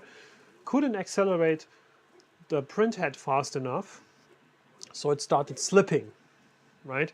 So the motor is pushing against the gantry, trying to push the nozzle in a direction or trying to push the bed into one direction, but then the motor or the belt starts slipping, and then you get the layer shifts. So that's another limit that it's like every printer has probably a different limit in that regard, like how fast you can push the parts around, because some of they might be more weight to move, like the print bed might be too heavy, and then your print head might be actually quite lightweight. But if you have a very heavy print bed and a very lightweight head, you have to have different accelerations for these kind of axes. So it's like you have to tune in all that. And that's why I was just playing around with my Ender printers and finding out, okay, there is some limits, and I'm gonna reach every of the limits pretty soon. I can still print probably now at least 3 times faster than the original, but there's not much room anymore, right? You cannot, like, the physical boundaries are now, the print bed moving is just not going faster, it's gonna slip, the print head is too heavy, and that's the limit now. And I can imagine that also having a different heating system, or like a different nozzle setup, different hot end setup, will help me in some regard, but I can't really push, I can't increase the acceleration. I might be having some advantages then when I have large surfaces to print, where I can just move the nozzle faster over that surface. But I think I'm not going to gain so much anymore from the current place where I am with the speed settings. So we are at 300%. I have to tell you that I don't see a huge difference. I see a little difference. The first, let's say 1/3 of the print, or the first 20% of the print, were looking pretty clean. And now, since we have increased the print speed quite a lot, it is probably getting a little more rough, but still looking fine. We can push it a bit more. Like, you can push it to, let's push it to 400%.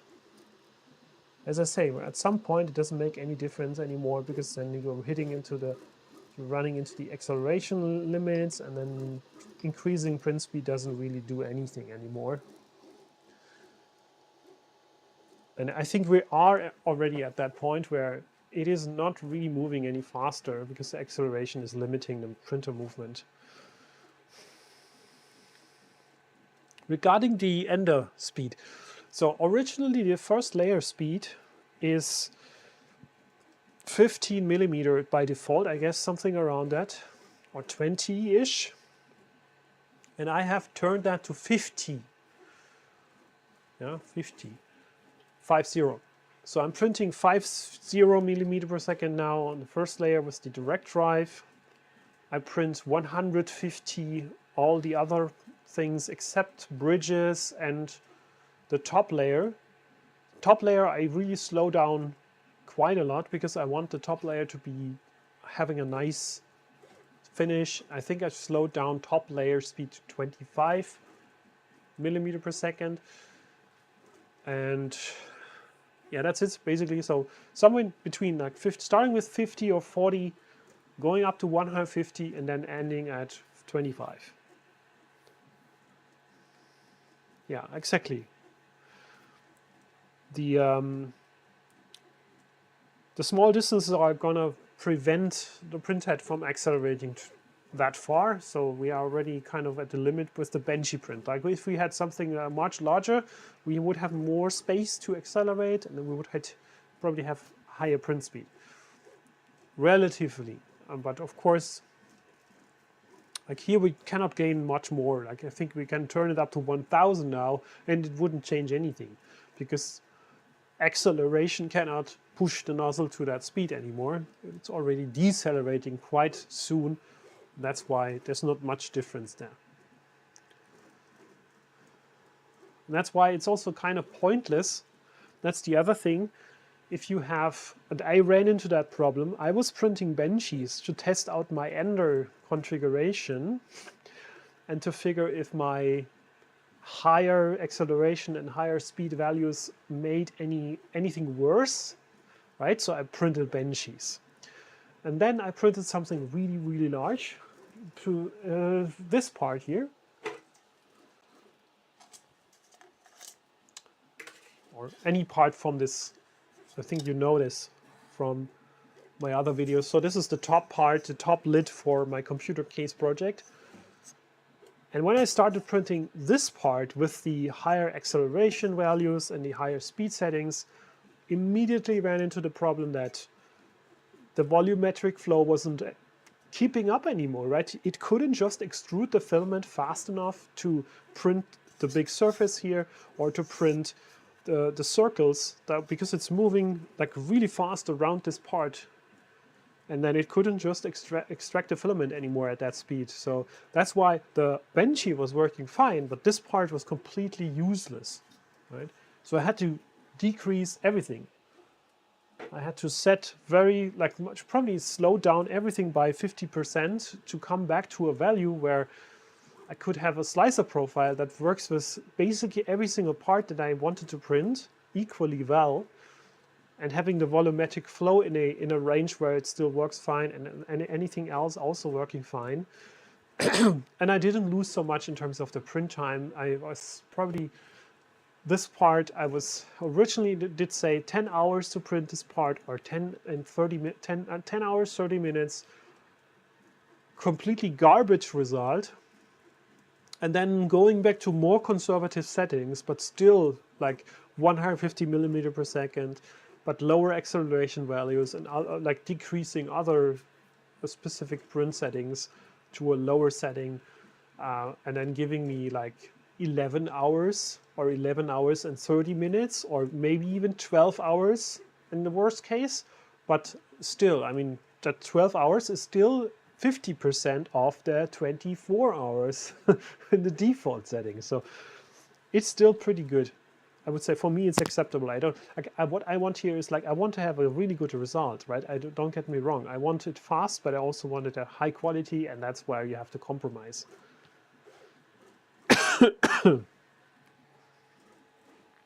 Okay. I think at some point I need to stop talking to you.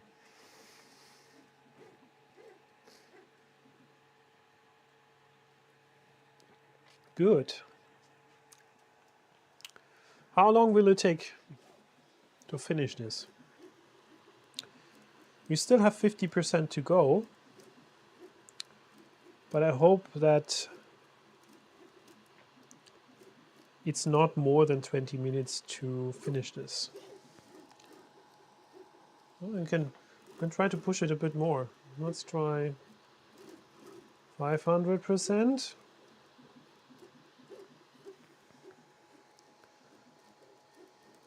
Not changing. It's not really moving faster. That's what I told you, right? 500%, 1000%, no difference. It can't move faster because it's running into its own limits now.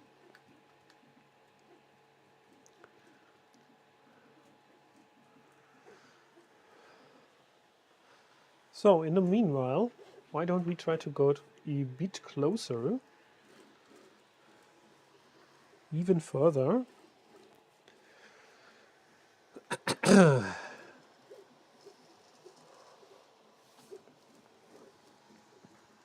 So, gonna move it here.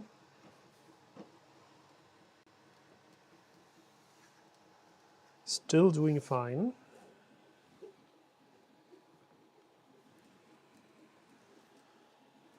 So, trying something out here.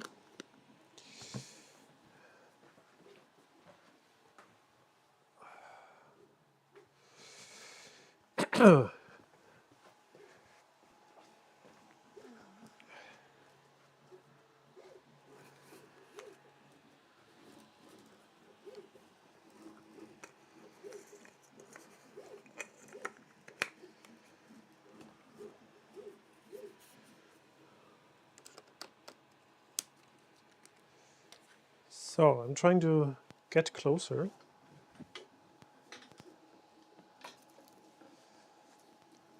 It's actually not that easy.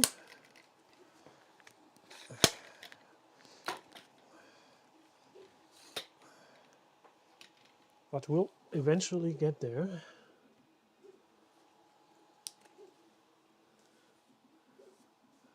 Good.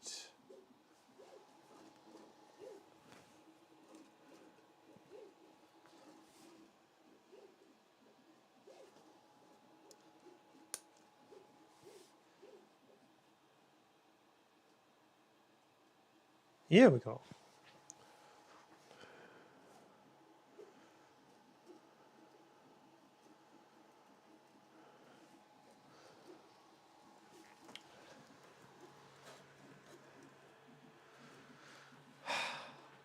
I like that much more. So this is the close-up view. It doesn't get better.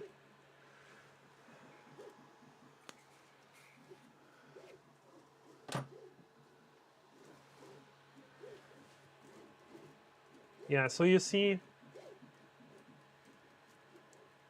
a little bit above, like from what you can now see, a little bit above 50% of what you can now see, we changed the speed up to 200 and 300, 400%.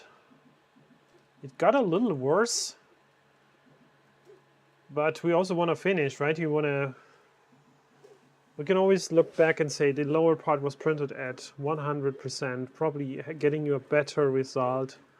And the upper part was printed at the highest possible speed, at least what is currently in the printer profile. And I can see for now, I think it's still good enough to, yeah, to be comparable with other printers.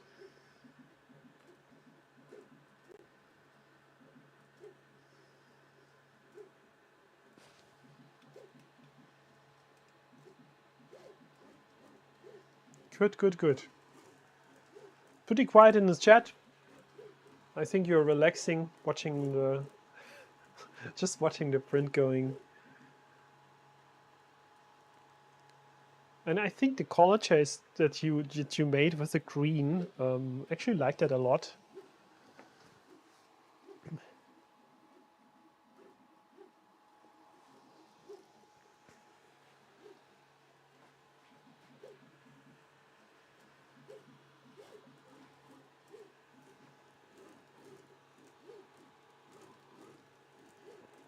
So, what's your plans for Easter weekend? Anything coming up? Do you have some exciting prints that you want to finish before Sunday? Anything that you want to mention here? I was thinking about printing some of these eggs from Clockspring. Let me pull it up. Patreon.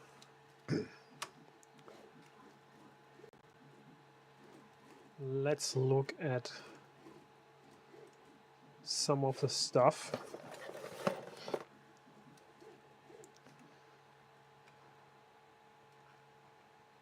Here we go.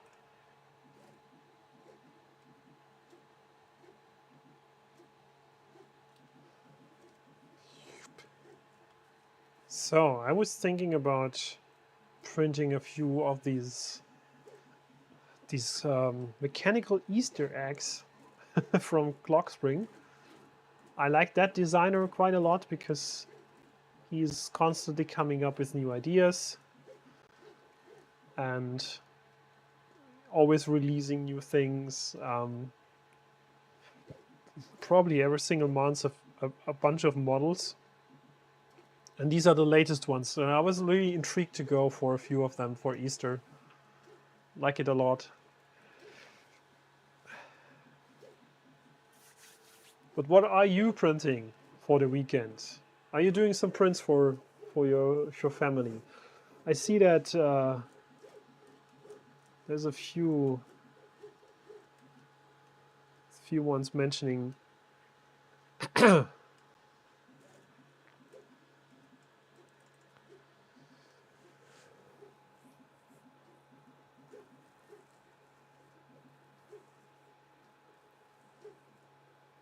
banana boat. You are hypnotized like chickens. Yeah, this is pretty hypnotizing, I guess. Drawing renders and watching streams at the same time. Okay. My little cousins are into all these articulated animals. I like that a lot, honestly.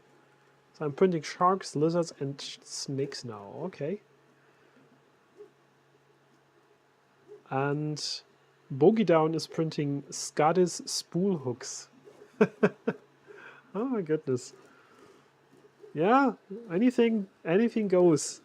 Anything is fine.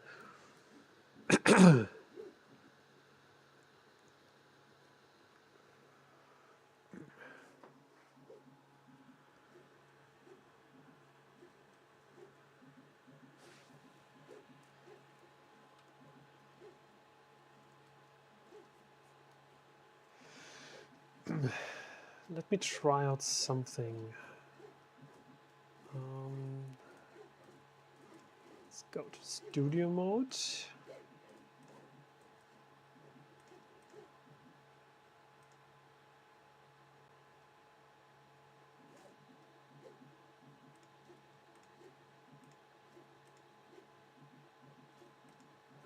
Ah. Copy.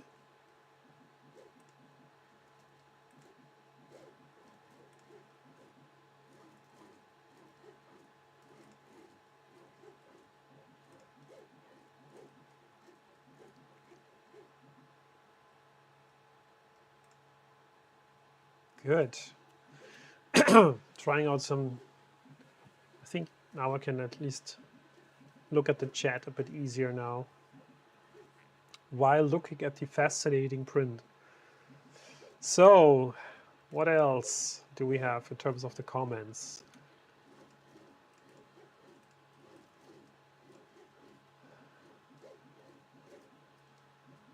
Jojo is printing, his SV06 Plus is already on the way. Yeah, mine also. I was notified yesterday about the shipment, so I'm really curious when it's going to arrive, probably next week, but then we'll have it here and we'll try out immediately printing something with it. By the way, what you can do now is you can post a model that you want to see on this printer printed over the next couple of days. So what I will do is I will run this printer for a bunch of hours now, because this is just the beginning. I want to test more. So you can suggest, don't use the chat, but because that's, I think it's persisted, but it's not like, it's not easy to follow because you have to scroll. Please add a comment underneath the video when we've done this live stream, and post what I should print. I'm thinking about something. I mean, you've probably seen this rocket engine. Everyone's posting the rocket engine with the Prusa Mark IV. The Prusa Mark IV, I think that's the model that's on the SD card, is this rocket engine. So why don't we print the rocket engine on the SOVOL and compare it, post some pictures so anyone can compare the result with the Prusa. I'm not saying that this is better or worse. I'm just saying that this is just probably a fun effort to do, because that's the thing that everyone's posting now. If you look on Twitter and anywhere, everyone's posting this rocket engine. So I'm gonna put this full-size rocket engine on the SOVOL. But if you have other just suggestions what I should print, post it underneath the video, in the comments of the video, so we can pick something, and maybe also your favorite color. I mean, I have probably all the colors that you can imagine. I have them here.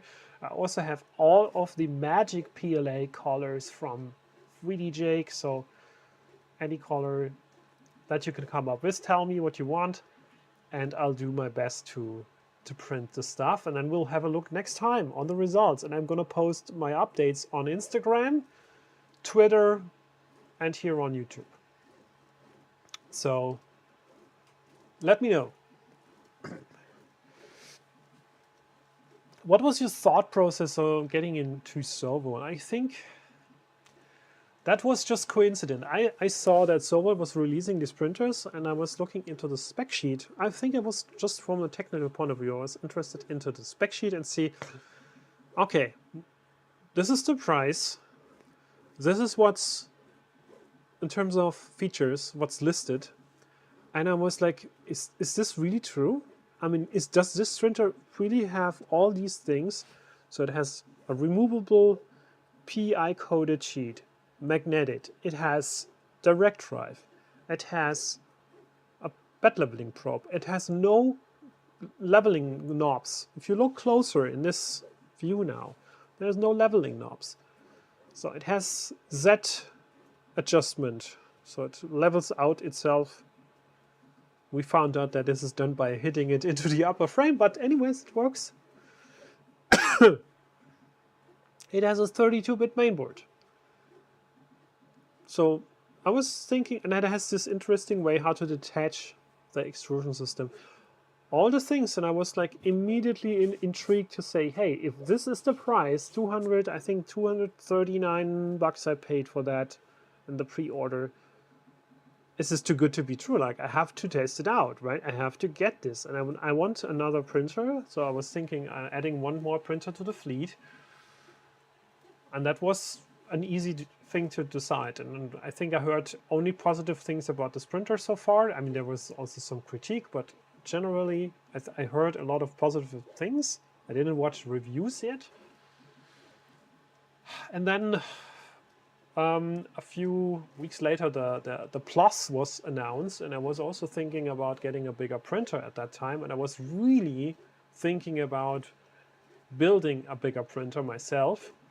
And then this was announced. I was like, okay, if that's also that cheap, if that is like, I think it was just under 300, I want to try that out as well. And then we'll see if that is something that we want to use, right, in the long term. And if it's not, then maybe, okay, then let's sell it and up on for the next. And then the Mark IV Prusa was announced last week, and I was like, okay, looking at the spec sheet of the Prusa, I wasn't surprised, and the only disappointment, honestly, I think the Prusa, I mean, I had the Mark III, and now it has a new owner, and I didn't know about the Mark IV release. I sold it a few weeks back, the Mark III, didn't anticipate the Mark IV to launch, honestly, but then the Mark IV was launched, and I was like, okay, let's have a look at the spec sheet, and the only disappointment, honestly, the only thing that was disappointing to me about the Mark IV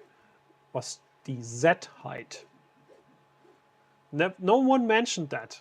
If you look on anywhere in the internet, nobody mentions the Z height to be an issue, because it was always that what I think it's 220. But no one was mentioning that as an issue, and probably for most people it isn't. And for me, everything about that printer is totally fine, but the only thing that was concerning me was that they didn't increase the Z height at least by like 20 millimeters, because honestly, I have this one huge project that I'm currently running still with the computer cases, and I need more Z height. I can't work with 220 anymore. I have increased parts by some, I think just 10-20 millimeters higher, but I need just these few millimeters. And that's what was disappointing. That's why I said, okay, honestly, I can't use the Mark IV for this huge project now, which is, for me, the biggest disappointment. Nothing else was disappointing about this printer, because I wasn't really that surprised. Well,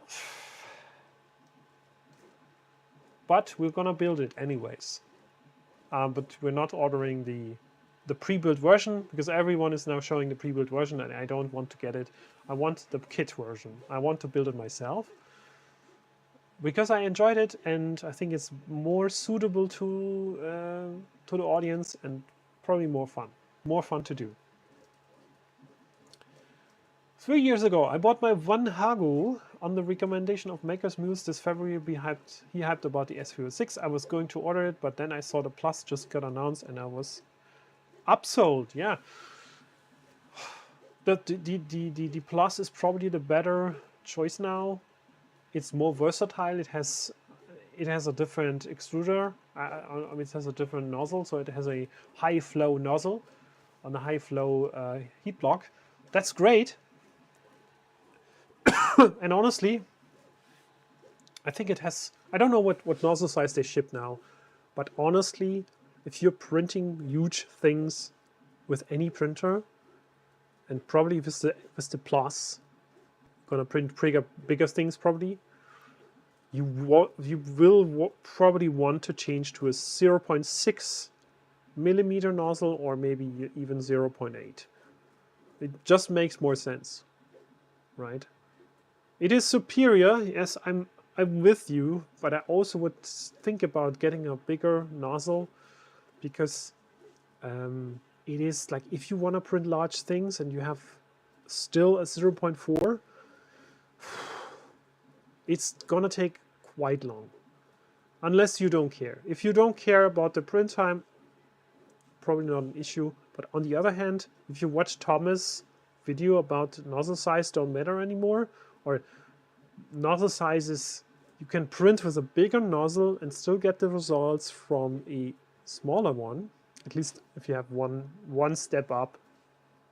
So There's a good point to that. And then you can probably print with 0.6 and get almost the same result as a 0.4, but you can print a lot faster.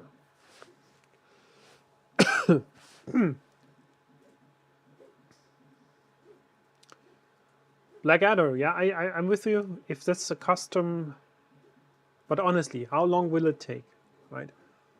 How long will it take until we will get we get different nozzles from different brands? Not too long, not too long. If that's really the case, honestly I didn't look into the specs and see like is this really something I can use my existing nozzles on. If not, I'm not worried. Let's see. There's modifications coming. People are already uploading things to Thingiverse, like Revo mounts and all kinds of mounts for different hot ends. The HeroMe system is there. So if you ever have the feeling that you want to change the nozzle or the extrusion system, you can do it probably easily and just build your own custom extrusion system with a different extruder, different gear set, whatever you like.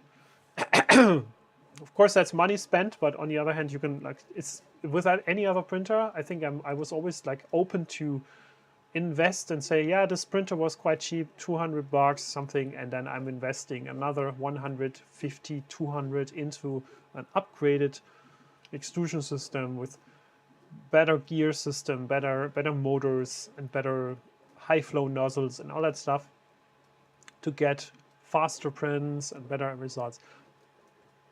And that's why we're here, right?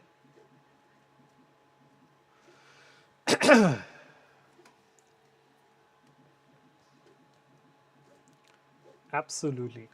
It's just minor nuances, and we can upgrade. Anyways, so we have so many options now. I have no doubts that there is going to be a lot of choices.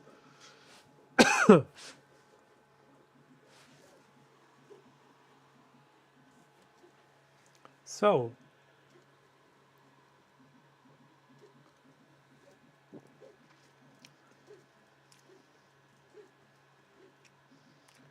oh yeah,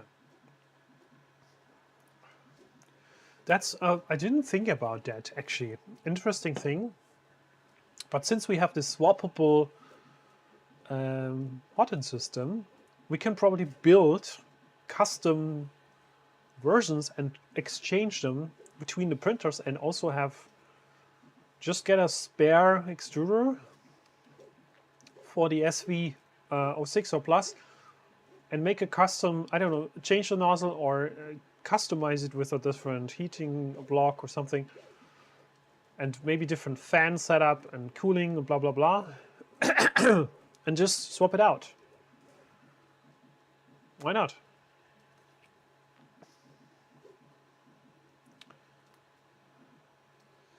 Sure. I mean, the thing is, I think in the manual, that's one thing I wanted to check. In the manual,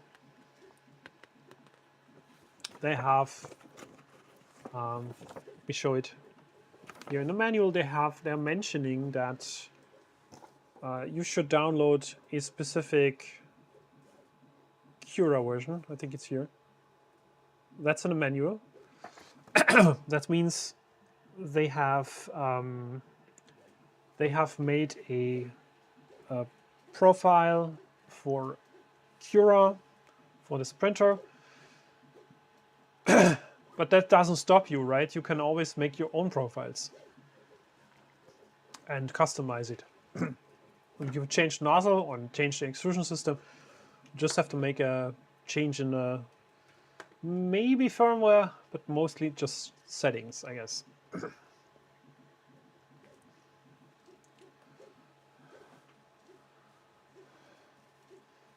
Sun Turtle Camper has a question.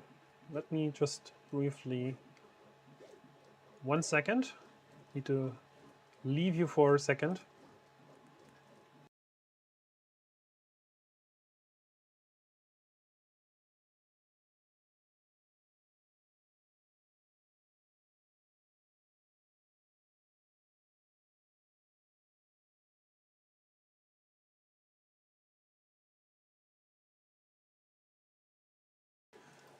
So, what was the question?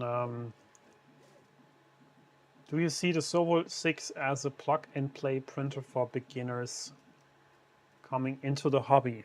Well, you saw this. If you watch the stream, scroll back a bit. It is basically just plug and play. Like we took it out of the box, assembled a few parts. It was really simple to do. Ran the standard calibration, and then basically just hit print, and it started and it works. That's what you can see here. Like it's just working, and I think it's honestly, I mean, it's very like in that regard quite comparable to other printers that I already had here. But on the other hand, I mean, I would say it's probably one of the easiest that I've unboxed so far.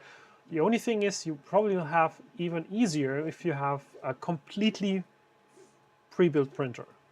So if you're not into touching any screws and not connecting cables and not tinkering with anything, you have to look into another option and probably pay more.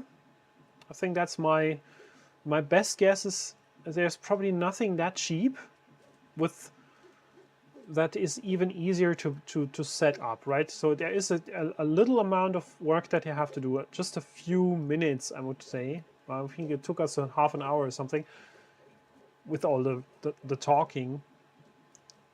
The only option that you have besides this is getting a completely pre-built kit, a pre-built printer. And that is on most of them, most of these printers, be it FlashForge, Prusa, or Bamboo Lab, they cost, compared to this, at least double the price.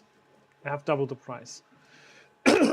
They might be easier to use, but questionable, of course, because I mean, recently I have currently my Bamboo Lab X1 isn't working because the thermistor is broken, and I have to swap it out now, and that's work to do, and there is some guidance already available how to do it, but I mean, it is still a very closed source printer, so you have to buy the original parts, you have to order them from Bamboo Lab, you have to wait for the parts.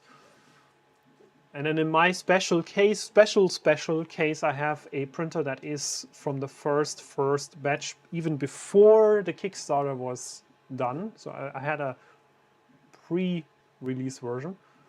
The plugs don't fit. So the replacement parts that I bought don't fit these pre-series printers. But that's just me, right? I'm working on it. I have a workaround for that. But honestly, even these more expensive printers will need some maintenance at some point, and then you're on your own. Mostly you have to figure it out. You have to read the guides, watch the videos, and then do it. Because there's no support service or something, and you don't want to send in your printer to support small things. And that's the same with this printer. If you have to do some maintenance, you will have to do it your own, but it's also much cheaper. And you can use parts that you can buy on AliExpress probably, and anywhere on the internet for most part, right? So standard fans, standard hot end.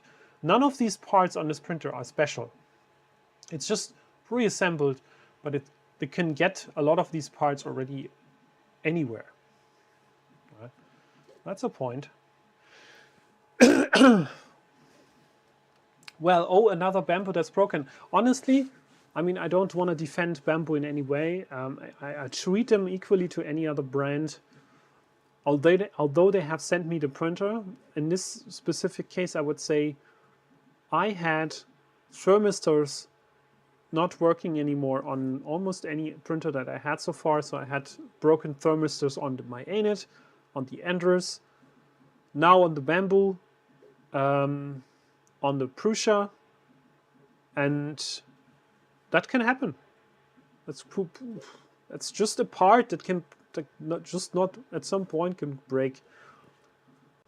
it's not living forever. I think the thermistor is that it has a span of life, and that's at some point, because it's gonna be heated up to hundreds of degrees and then cooling down, heating up, cooling down, heating up, and it's very, very tiny.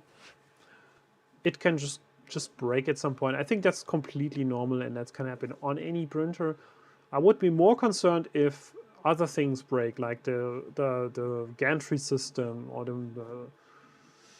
the belts or main board, or like I think there's lots of things breaking on the Bamboo Labs. Other things.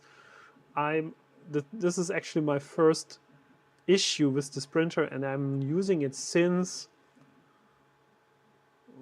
it must be 6 months, even longer. So you imagine someone like me, and I'm probably special in a way that my printers are almost every day. They are running almost every day and for many hours. So that Bamboo that I have must have a few thousand hours of prints already, at least 2,000 hours or something.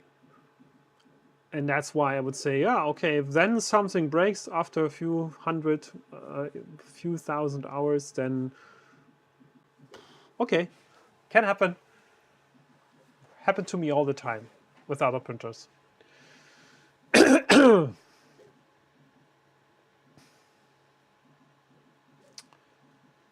Were you not asked what your serial number was on the Bamboo printer, they would have been able to see what version you had. No, they didn't ask me. I contacted my marketing representative to tell them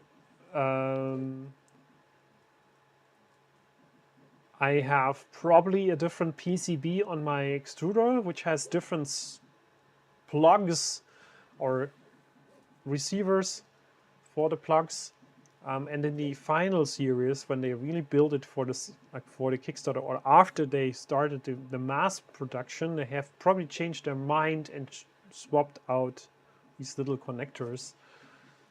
And I totally understand why, because when I realized the difference, I saw why, and they are now doing, I think it's much better now, because the original connectors were coming off quite easily, and the new ones have some secure, have some clips on the plugs that secure themselves once you plug them in, and the receiving end is not matching anymore. So I hope I'm not completely stuck. The only solution I have to that problem is I can desolder, or I can take the old plug, put it on a new probe, and solder it together. That's probably the thing that I have to do now.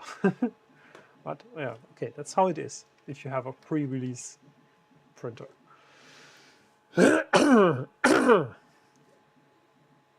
Sorry, I have a heavy cold and I'm probably talking too much, but I also hope that we're coming to an end soon. Actually, honestly, I think we don't have to wait for the end of the sprint. I'm probably gonna end the stream because I really have a hard time talking, and it's getting worse and worse over the hours. Shouldn't talk anymore. Maybe I'm taking a few last questions here, and then we're gonna see each other next time, and I will post results. I think it's anyways better if I take close-up pictures and close-up videos of this result after the fact. And I'm also gonna post the results from my other prints. Don't forget to post your suggestions for prints I should do on this printer underneath the video, not in the chat, but put it under the video in the comment section. What should I print on this printer? You cannot post links, unfortunately, but you can post the name of the model and where to find it. And now I will do my best to print it. Also, to suggest a color, please. I have lots of colors, probably have the color that you're suggesting. And I'm trying to print them in the next couple of days so we can post them on Instagram, post them here on YouTube. And then when the SV06 Plus comes, I'm gonna come back with another live stream to build the SV06 Plus. Probably show you some of the print results from this printer and just meet you for another chat. So, yeah. I'm not gonna kill myself over this print.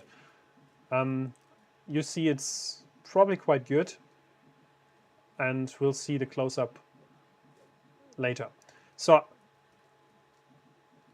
let's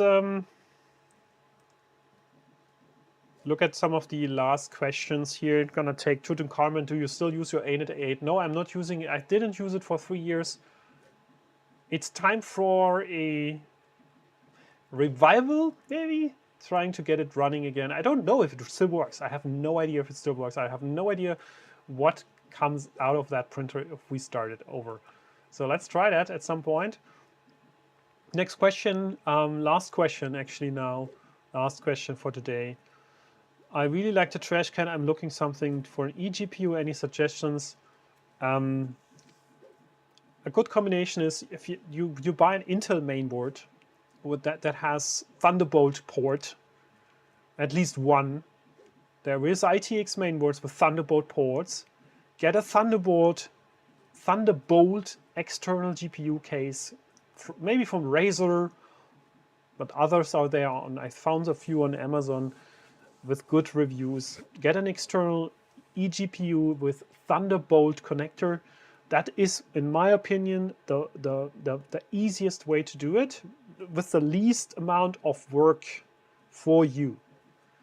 Any other path that you're taking, if you have an AMD processor, for example, and there's probably a way to do it with an external PCI cable, routing the PCI cable out of the case. But I would go the Intel way. Get a mainboard with Thunderbolt port, get an external eGPU case with Thunderbolt, and that's just gonna work without any effort. Okay. Yes. Sun Turtle Camper. Write your stuff in the comments of the video, not here in the chat. Put it underneath the video in the comment section of the video. I think you can already do it now, or you can do it after the stream. Just put it there. Make some suggestions what I should print. What models do you like me to print on this printer? What color do you like to see? And I will close it now, because my voice is leaving me, and I'm gonna leave you now. So I wish you a good night, good evening. See you next time on the channel. I was enjoying it, having fun with you. I hope you had the same. And that's where we're gonna end it tonight. And yeah, wish to have you here again next time for another stream. Gonna post it as usual on the social media, and enjoy your night. Enjoy Easter weekend. Enjoy the short vacation probably, and all the best to you and your families. I'm gonna crack some Easter eggs, enjoying that, and coming back next week. So, to you. Bye-bye.